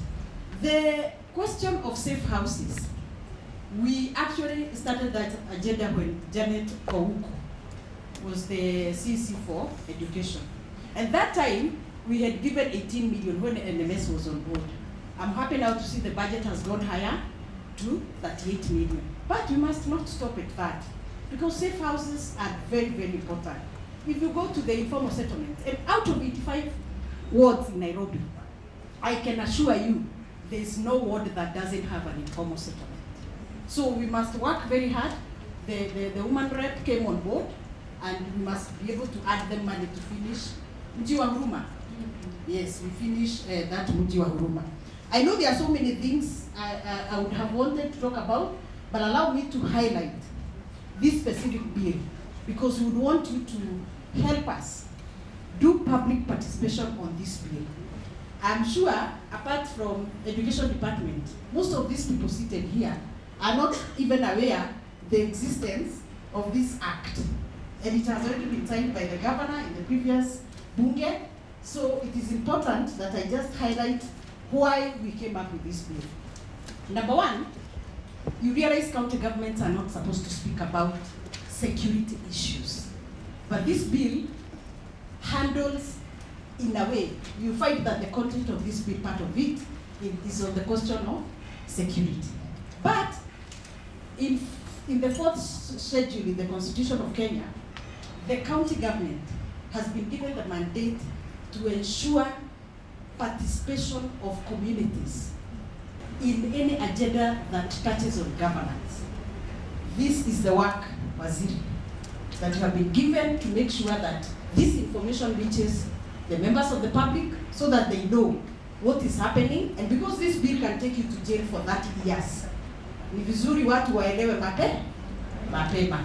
So, from this bill, you realize we are only talking about, if you don't understand anything else in this bill, understand the word prevention. Only that one, and you will be at peace with this bill. What the county government should do is only to prevent, but you cannot implement on this, because it's not your work to do security issues. County governments can only prevent. So I will just highlight that you get a copy, you go through it. Hiyo ni sawa? So Edna,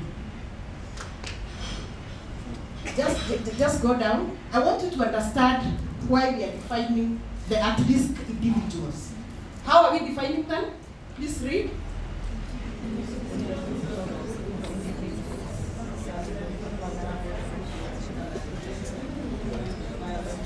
Just stop there. I want just you to take the word vulnerable to radicalization and recruitment in violent extremism. So here we have defined at-risk individuals. And because the bill speaks about monies that is supposed to go to at-risk individuals, this is how now you as the executive, you come back to the bill and say, the reason why we cannot give you this money, but you can give OSIDO, is because of the definition of the at-risk individuals. Umepata hapo? Let's just go down. Here, extreme. The definition of extremist groups is that a group that is prepared to engage in or actively support acts of violence. That is a group that we are calling the extremist group. Of course, you can define extremist group in different ways, but this is how the Act defines the extremist group. Look at the word facilitate.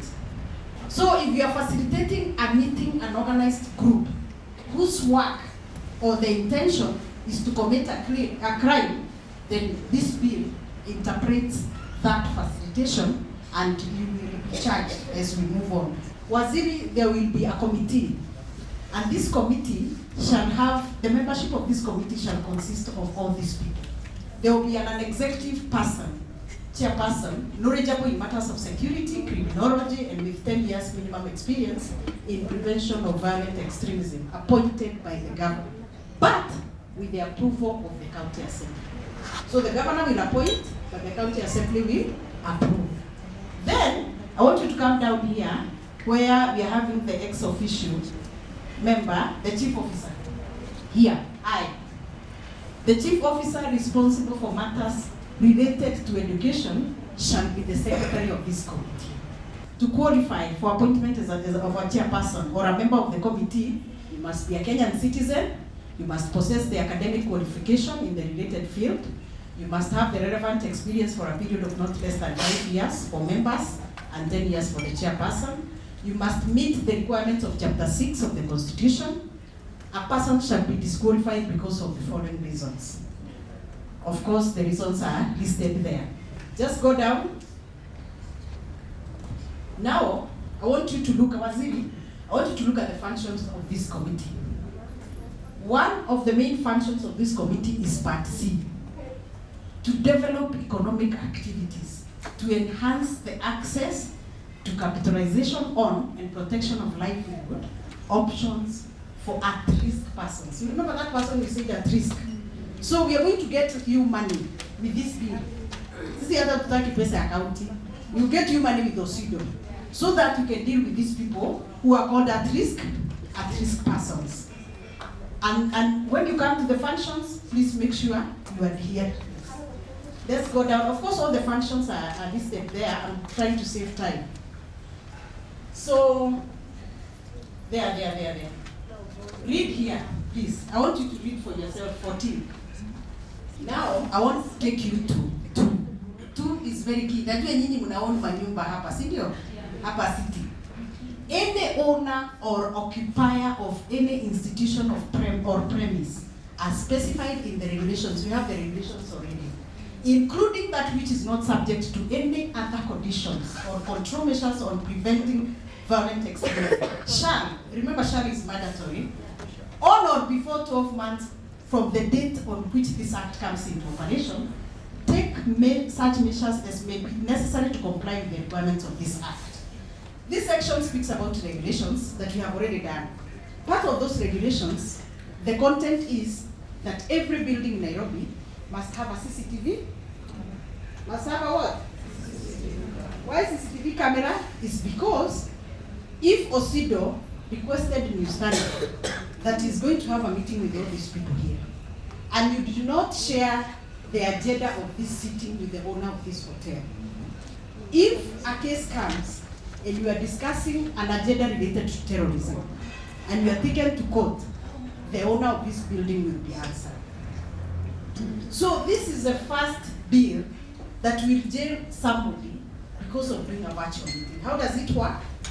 If you do a WhatsApp meeting, and you who is doing a WhatsApp meeting, you are based in Eldoret, and you are speaking to people who are seated in Nairobi, these people you are speaking to who are based in Nairobi will be charged with a crime.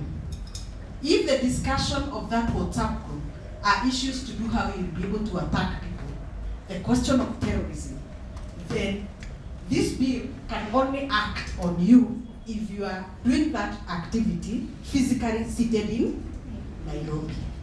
Do you realize that we cannot make laws for other counties? So, wewe ukidanganywa na mtu ameketi Mombasa, alafu akuwekee mkutano kwa WhatsApp and you are discussing how you are going to recruit young people to get into violent extremism issues, you will be charged by this being as the first person.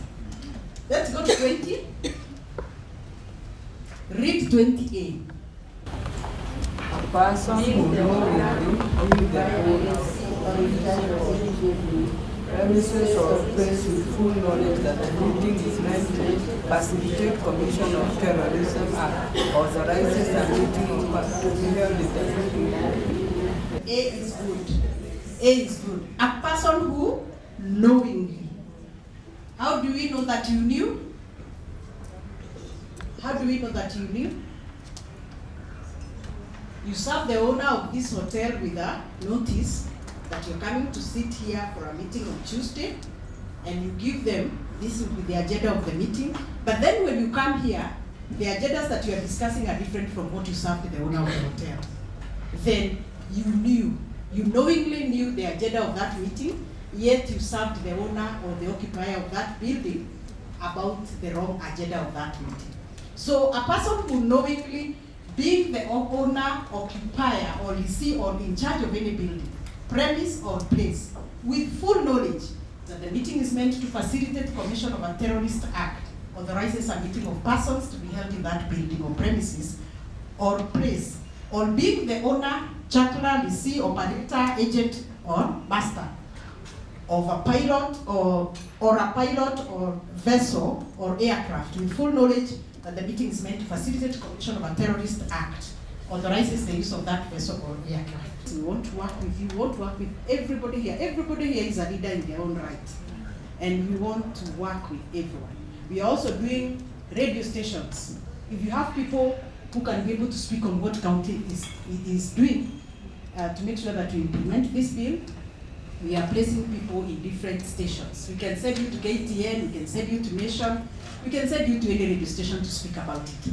What we want is just this information to reach watu mashina na washukuru sana. So tupigie makofi mazuri mheshimiwa. So I want to invite Dr. Esther Kimani to just share with us, because us we are not government, but how are we able to engage with the county government, particularly their sector, to be able to enhance budgetary allocation for these particular programs that we are talking about. I'm very glad to be here, Waziri, for the invitation, Mheshimiwa. And I want to talk about our journey with the County Governance Watch. And fortunately, so many things that I wanted to say have already been said, either by Kevin or by Mheshimiwa, so I will not reinvent the wheel. I'll only talk about the few things that they may not have mentioned. And so, you've already been told that the Act is domiciled in the sector of education, and Mheshimiwa has given reasons why it was domiciled there. And also something that you may not have said is that there is the thinking that if information about the dangers of radicalization and also creating awareness about the Prevention of Violent Extremism Acts is inculcated right from the very young stages of everybody's life, then the message is going to sink. And children will grow up knowing that they cannot engage in such acts. So that was also a thinking behind domiciling the act in the education sector. And yes, you've been told that there is the formulation of the Prevention of Violent Extremism Act of 2022. Of course, it was sponsored by Mheshimiwa, like he has said. And County Governance Watch has been very key because they are our friends. So they have been able to partner with us to do so many meetings that Mheshimiwa has talked about. And where we are at is that we've been able to incorporate prevention of violent extremism in the sector CIDP. So we have programs, and like you've been told, this act is not about implementing, it is just about control, prevention. So all the programs that we have to do with prevention. If you are workers of the county government and you have not heard about this act, how about the regular Nairobian? You're getting my question. Therefore, this act is not known out there. So our programs that we've come up with is to first of all create awareness about the contents of the act. Because you cannot implement something that is unknown. You have to first of all create the awareness, and then now you work with all the stakeholders in order to implement whatever it is that you have as programs towards that awareness. And therefore, in this year's budget, we have been able to set aside some funds towards the sensitization. We want to start, charity begins at home, isn't it? Yes, we want to start with our teachers and the vocational training centers, instructors. Because fortunately, all those that work in the headquarters in the sector are aware. And they know the contents of the act. So now we want to go further and create awareness in our teachers and also the vocational training institute instructors, so that when they are teaching, we know that we're in the era of CPC, competency-based curriculum. And this is talking about nurturing talents and skills. So we want to even come up with friendly, child-friendly programs that these children will identify with, that, so that they can carry messages of dangers of radicalization, and they can carry messages of prevention of violent extremism, not only to themselves, but also carry these messages at home.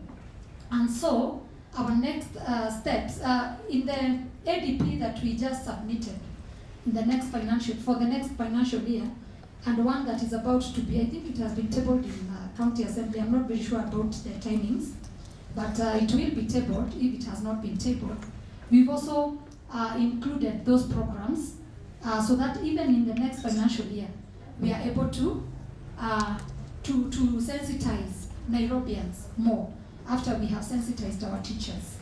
So as next steps, we are looking into collaborating with your sector, inclusivity, public participation, and customer care, to conduct public participation on the draft regulations that Mheshimiwa has talked about. Because obviously, they cannot be passed if we have not gotten input from the public. And we also need to also get a buy-in from the members of the public. Yes, we are confirming that we are ready to go, na lazima iwak. Thank you very much. Now, I want to invite Meshach from Option. He has a presentation on gender. We have a gender transformative approach, and it can really be borrowed to apply across all your departments. And like I said, then you can continue to sensitize others. Notably that this is something that we would love to even have a session, Madam CC, with maybe around 30 of your team to do a detailed gender training. For now, I'll just be appealing to their taste buds so that they really get to appreciate it. So we can do it in a more detailed way. So I'll first begin by introduction that Options Consultancy Company is a fully owned subsidiary of Maristops International, now called the MSI Choices, MSI Reproductive Choices, based in the UK. You're familiar with another sister company or NGO in Kenya called Maristops Kenya. So we are all under that MSI group. But for Maristops, for Options, we focus on health system strengthening. We have different approaches when we look into health systems. Accountability, this is around government planning, the effectiveness of government budgets, how funds are released, and how they are spent. That is another side of it. But you see, accountability also has some bits of public participation and how citizens are engaged. Also, gender is one component in this. I had the customer service team they say there are the 5 public hospitals. And one way to look at quality is really then to see that the public are giving their feedback. And you'll get to appreciate that you might have the best doctors in your facilities, the best facilities there, the best theaters are available, but still there are some factors that continue to put women and babies at risk at times. Our societies, there are other things that threaten life, and this could now be the gender-related issues that exist, and we want to point them out. So I've introduced options, and the program specifically, we have a program called Evidence for Action, Mama Ye, essentially just celebrating mothers and babies, because we believe that no woman should die during pregnancy or childbirth, and that's why when it's successful, we say Mama Ye. Good. This team is just a sample size of the population that we represent. Around 4 million people. I think we need to agree on the statistics of the people in Nairobi. So around there, we can say about 4 million people. They are faced with different things in life. Every day they wake up. These people are born differently. They have different identifiers. They act differently.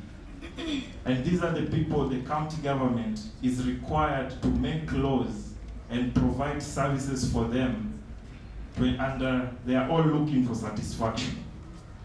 You're dealing with a very unique group of people.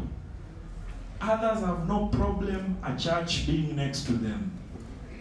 Others have a problem when you erect a mast, if you are a mobile providing company. They'll even go to court the following morning. They say they don't want this mast there. Others, when they see a mast, they say network imefi. So these are the different challenges that, and we can sum it up and just say that we'll get to appreciate why they can really qualify to be gender issues. So it's about also accessibility. Accessibility in all our offices around here. The public participation, the bill that wants to be sent out. Most of the time, I get the bill. The text is written in a very small way. So when we now start applying a gender lens before it is printed, could you do font size 14, for example? Those are now gender issues that we get to think about, and allow me to really rush. But the point I wanted to pass across, it is more about being male and female, but the different things that make us who we are in the society, then it is really about that, because it impacts how we access services. It impacts how we utilize services, okay? How can we be able to have a good legal framework that he really emphasized a lot on the civic engagement and education. That is quite important before public participation is done, to ensure that people appreciate and know what is it that they want to give input in. But we've been doing it very fast for around 40 minutes. And those guys usually have a pickup, a white one. They tell you they want to go to another sub-county. You've not even, but there have been different things that affect the understanding of citizens differently. We didn't put them into consideration.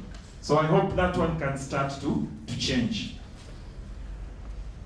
Good. So also let us know that people are members of more than one community at the same time, and therefore can be privileged in some ways while being oppressed in others. I really hope that the bill on violent extremism it should really take into consideration those many gender and intersectionality issues, even when collecting views for public participation, because for many times, people will just think that's a problem of Kamukunji as a sub-county. If you know what I'm saying, you know what I'm saying, right? Yeah, but you might be very wrong. You might be, because people are members of more than one community at some time, in a time, right? So it's important just to look into such things. Just have them at the back of your mind, so that you have your gender checklist, important considerations when you're making. So quickly, I'll move into, we want to appreciate that gender is cross-cutting. Cross-cutting. I just tried to highlight with the department of the ones who do branding. We saw how cross-cutting it can be. I can even just ask you in form of, as an example, when you see a billboard, nicely done with the county branding about garbage collection, but they've only put men with the nice trucks. They've posed so well on their shovels, and they say that they put a slogan. What slogan? Lazima iwak. Okay, or they say that we are now ready. What does that really mean? Is garbage, is the activity to make the environment clean, can it only be done by the men? So next time, probably when search will be done, it's important that even when people will be taking pictures, something that goes to the billboards, check on the gender implications. Remember that people in Nairobi can be members of more than one community, more than one group, right? If you do something and you've not, I think Muslims and Christians, they tend to be seen in things around our county. But what about the Indians? So Indians, and how many billboards have you seen that even have Indians? So you see where we are really coming from. We are not yet perfect, but we are trying to go towards a society that is gender transformative. So the approaches, when you look at anything, you're doing quality assurance to a poster. Those are some of the things that you ask yourself, what is the unspoken gender issues this thing is trying to communicate? You put that at the back of your mind. It can really be helpful. When the call center is answering questions, you know, sometimes if you've called, if you've ever received money, or you've sent money to a wrong number and you are calling Safaricom. Sometimes even Safaricom, they've started to drop the ball, and the call center guys can ask you things that are not, they are not gender sensitive, right? So many things, but can our call center also undergo a gender training so that in their language they know how best is it that you communicate with citizens? It is good that the inspectorate team must arrest people, but how do you sometimes handle the different genders differently? Yes, they've committed an offense against a bylaw, but what about dignity that is associated with the way they are being processed? So that's the customer service team, and you guys are on the front. You now take the message to the other people, and it can really start small. So gender is cross-cutting. And what we get to appreciate is that gender influences household decision-making power. The best example is when chicken is slaughtered in your home. That is the best time you can see gender dynamics at play. You know what happens, right? You know what happens? Yeah. So, and other gender stereotypes are reinforced just at the household. So we can just try to change them. These departments that are here, you can use art. You can use this, the festivals highlighted, to use drama creatively so that you start challenging gender stereotypes and we really make Nairobi to transform. I believe Nairobi is one of the counties that really showed that a lady can operate a border, right? You see, such a scenario could never be seen in Busia County. In fact, such a lady could stay at the stage and no customer will come. But because Nairobi is the trailblazer, certain things are shifting. You're challenging gender norms. Let us know that also power dynamics influence the ability to participate in decision making. So we've just highlighted that. If something is being done at the county assembly that really touches on youth gender issues, sometimes also know your messenger, right? There are some, they are not believers of women and youth issues. And maybe they were your friend at that place we sit there to do fellowship. But now they will not deliver on the task. So check these issues and give the ones who are passionate to lead some of these things and they can penetrate the spaces. How many minutes left? 3, good. Let's wind this up. Wind up now.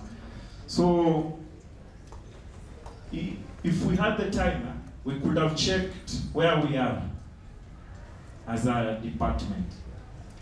Are we gender unequal? Are we neutral?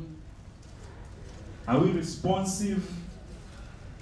Or are we transformative? But the intention is to be transformative. So you can start at any given level, but always you want to aim at going to become transformative. What does this mean? Essentially, it is just summarized here. That if you are gender unequal, you use, this approach does not recognize how gender influences people's needs, access to resources, services, and opportunities. It assumes policies affect all people in the same way. So never assume that, okay? Policies do not affect people in the same way. Hata inaitwaje housing, what? Housing levy does not affect people in the same way. We really hoped we could have had an opportunity to do a gender presentation during that moment. Maybe we could have changed their minds, but there were other intersectional issues at play. You see, that's how society is. But never be gender unequal, all right? So also being gender neutral, you recognize that how gender influences people. However, you fail to advocate for policies to respond to these needs. So messages and materials used will ignore any difference men and women have and simply maintain the status quo. That is also not a good place to be, okay? People are not the same. That is essentially what you need just to remember all the time. Then the best part is trying to be gender responsive. Then you go towards gender transformative. When you're gender responsive, you now recognize how gender influences people's needs. You recognize that if chicken is slaughtered in a family of that has a father, mother, and maybe 4 children, you recognize that most likely the father and the male children will eat the best parts. But now you want to do something, all right? You want to do something about it. So there are things that you can do. You actively seek to change the gender norms and equalities. In fact, just trying at that moment to tell the father that you already have muscles. But these female children, they don't want to be models. Essentially, their nutrition is not that good. Let's give them this part. You see, such a reason, because people are not the same, the father might never have known all their life, because no material tried to tell them about that. And when you tell them, that is when they start to change. The example was never about chicken, but it can be applied differently in your work. And we hope that the team have really taken on, the team of 30, across these guys, we can really do a thorough gender training, and they will appreciate that. Then lastly, if you're doing a gender transformative approach, you recognize how gender affects people, you advocate. Now, here you go to the policies, the laws. Because any lasting change, if you want to solve the problems of people in this county, I don't know if this is good time to speak, but it was never about a rescue team to give people one-off handouts. It was never the best way to do it. But if you entrench some things in the law, you start to do them by the law and you put budgets. That is how you get to change people's lives. And you guys are here, you're decision makers, some of you. You contribute on how policy is developed in the county. So that is a way you should look at it. If it's gender transformative, it must have policies. In summary, now it goes to our communications, because this is the department I also understand that communicates to citizens. If you're gender transformative, you must always address the root causes of inequality.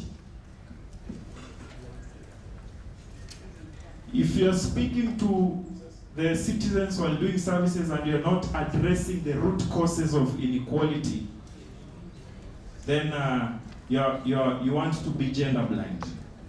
So always important, even if you're not doing anything about it. Remember the example on chicken.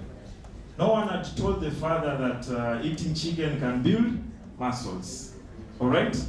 So you do different things with the communities, but the different problems, they come to you, they complain, they do this. Address the root causes of inequality. What is it that brought violent extremism to become a problem? There is a root cause. That should be addressed first. Then, actively challenge gender stereotypes. Even in our public communication materials, let's challenge gender stereotypes.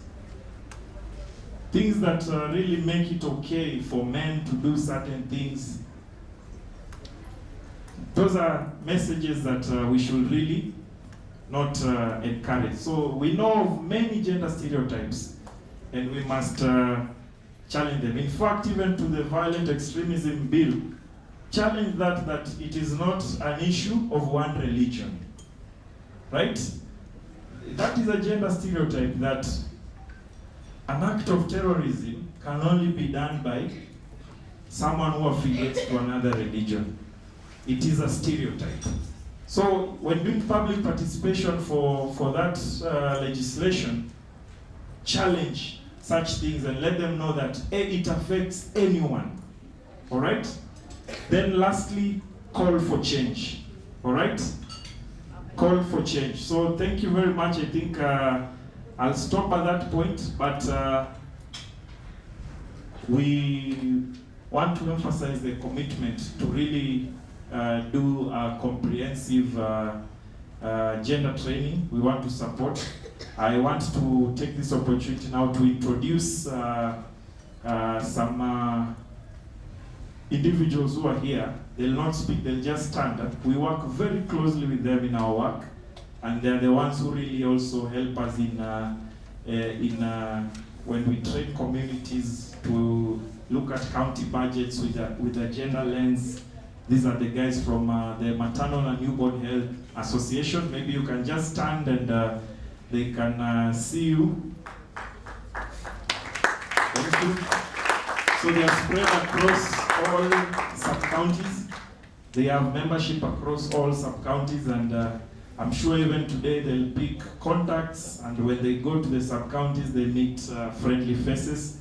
We look forward to something very comprehensive on gender, and let us appreciate that it cuts across everything that we do. If I had the powers, I would have prayed for lunch, but let us leave that to Joseph. Thank you.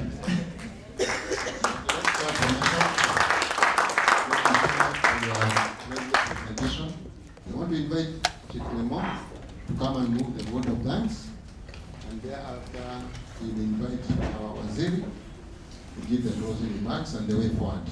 Tumpigie Chief anapokuja.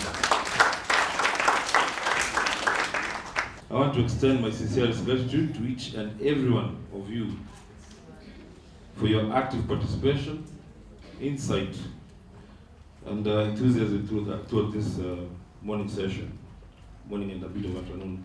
So it's clear that we all share a common goal of fostering a dynamic and collaborative work environment to serve Nairobians with dignity, order, while giving hope and creating opportunities. I believe we have taken significant steps towards achieving this today. Clap. Let's clap for ourselves, please. I would also like to extend my special thanks to our guest speakers, facilitators, and partners who have imparted invaluable knowledge and skills that we can carry forward into our daily tasks and long-term projects. Special thanks to Honorable Chege, for the hard work with all the bills while still playing an oversight role.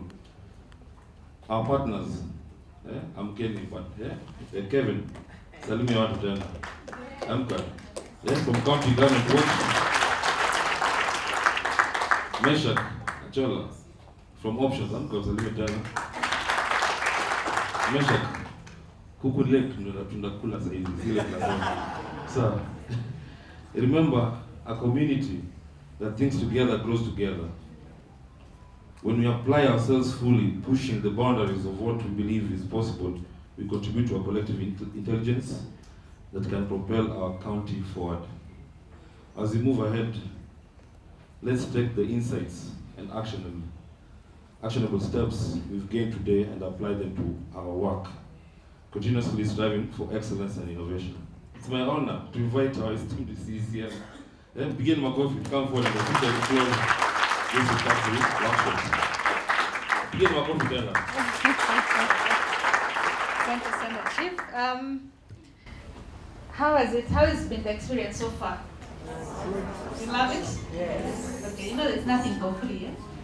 Results lazima, si ndio? Yes. Lazima ifanye nini? Wow. Yes. But thank you for being patient. I'm very delighted that we've been able to sit through this. Thank you to our partners. I know you've been thanked, but what I like is the fact that we just had one meeting and decided, let's do it, and here they are. And now they have promised that it will not only work, but we will excel, we will exceed expectation. So a couple of things. Of course, Honorable Waithera, we can thank you a lot. I share the same sentiments with Chief Mariam. Really, you're amazing. So please, again, give it to her. And she has promised to hold my hand, to together with our partners, and together with the county assembly, to really make it work. How do you like that? What more can we ask? Yeah. Let's be the star sector, the shining star of a governor, isn't it? Yes. Yes. Where I go, I really love to make it shine. So I really like to thank Honorable Thera, Kevin, Meshach, for just trusting us with our initial test meeting. So really thank you very, very much for that. We have been given an assignment, an offer by Meshach. He needs 30 packs for training. I give it to the 3 chiefs. By Thursday of this week, actually Wednesday, let's have at least ready. Let's get the plan ahead. Let's have a date. So, there's something about the training that you guys don't know about the partners. So those of you who are passionate, please volunteer. Send your chief officer your name as a volunteer because you want to be part of the 30, isn't it? You have to take the initiative. Still, let's be proactive. We've been given an opportunity. Let's seize that opportunity. Still, very important. Policies. I know we have a huge task with policies. Can we make sure they're all done by December? These guys are willing to help us out. Yeah, we need a joint working team. Again, to the chief officers, Wednesday, tafadhali, let me have a working team. Let's set up a meeting date. Let's work with the teams to help us because we have a work plans already. And only include your wish list according to your ADP. Not only the things that you actually been funded by the county. Those ones we know we will do. But I think there are a lot more that we should do, but we can't do because we don't have a budget. And you remember for those of you who remember the first meeting I had, I think it was only the leadership. There's too much money out there. You just have to pitch. You have to have a business case. Kufanya kazi kama private sector. Business case. But we are lucky because we are government. Everybody wants to fund us. Because we are providing a service. So another task for the chief officers. But I'll help you, don't worry. I am very action oriented. I don't give work I cannot do myself. So feel very supported. I'd like also all the directors to share with the chief officers the work plans, your not only what I've just said, what is funded, but also your aspirational list. You know the things that we've been talking about, what you want to do this year, but it is not funded. That will form part of a joint meeting that will say, okay, so here you can do, but here you can't do because you don't have funds, but you need to do. It has an impact on the services so that we can actually know who will plug in. They promise that they're able to, and I've worked with these guys before, as you've been told, and they've been kind enough to also, come along and support me on this side. Not because it is me, but because it is important for the residents of Nairobi. So let's do that. My aspiration is that by end of the month, we will have a proper working plan, a joint working plan that can actually, and we already reach out to the partners to start funding. End of the year, let's have impact. We had invited all the sectors to nominate at least one director. Unfortunately, I think it was very short notice. Education, thank you for coming. I know you have multiple invitations from the County Assembly, Mheshimiwa, and from County Watch. Do we have any other sectors here that made it? Any other sectors? Okay, next time we plan early, we plan better. Sorry, who is it? Anne, you're from which sector? Voila, well done. Please clap for her. That's amazing. That's amazing. Has it been helpful for you? Have you learned a thing or two? A lot. Absolutely. If not anything else, how to also do it in your sector. That's the most important thing for me, actually, yeah? So thank you for coming. So next time we will send the invitation a lot earlier. Of course, when you send the first invitation, people are skeptical. I have walked that journey. But before you know it, there's momentum because it is one county. So it's one county approach. Public participation and gender mainstreaming, I think those are one of the priority areas. So we must actualize those ones. And we need to work on the public participation, Kevin, framework. I think we had identified 3 pillars that we're going to work on. And the governors' roundtables. but also getting the partners together. We will again identify those ones, maybe the joint meeting, and call them for a meeting. Events that are coming up, Chief Clement and his team are working on the Nairobi Festival. Yeah, I need you all to plug in. Yeah, we will call upon you when we're doing all the activities that lead up to the final event. Please stay engaged, volunteer to participate. Let's work as one team. Huh? Another one which I don't know how we're going to pull it, we will somehow actualize it, is a county TV and radio station that you guys have just approved. Yeah, I think it's about 300 million or something. We have to find an innovative way of making it work. So we've started by a cabinet meeting, a cabinet memo, and thanks to Mercy. Where is Mercy? Is it Mercy or Martha? Sorry, Martha. Where is Martha? She's not here. She actually produced the CAB memo in a day. I was very excited, but please clap for her. So that one will be going to the cabinet in the next cabinet meeting. We want the cabinet to approve so that we can actually now, actualize that. And your team from the county assembly and secretariat were very generous to come and present the idea. They're supporting. So again, another place we need a lot of partner support, because it is not small money, and it probably is not the priority of the things that we should be providing as a service. So really, we're looking forward to actualizing. I just picked those ones, so let's not miss out those ones in our joint work plan. So let's give it our best. Let's support the county as they support us. I feel the fact that we're actually doing a lot more on matters of policy and legislation than we are. We've identified the challenges. We assume and hope that the hurdles on our side are out of the way. But also, it's also an initiative on our side, especially as Waziris, for me in particular, to really make sure that we're pushing those bills and legislation. So there's one I'm already doing. There's one I was doing in health. I'm sure that two actually. Those should be coming through anytime. But now with the focus with what we have now, we should be able to support. So again, one of the other things we'll be asking for is also to take the teams around, especially the executive, the CECs and the CCOs of the legislation process, because not many of us understand so that we can be able to support, and also the mandate that we have in the process. So with that, I want to invite you for lunch. We're not coming back. You can, once you take lunch now, you can process and start planning how we execute what we've said, and then we'll meet again tomorrow at our respective places of work. I hope this has been very helpful. And it is my pleasure to declare this half-day event officially closed. Asanteni sana.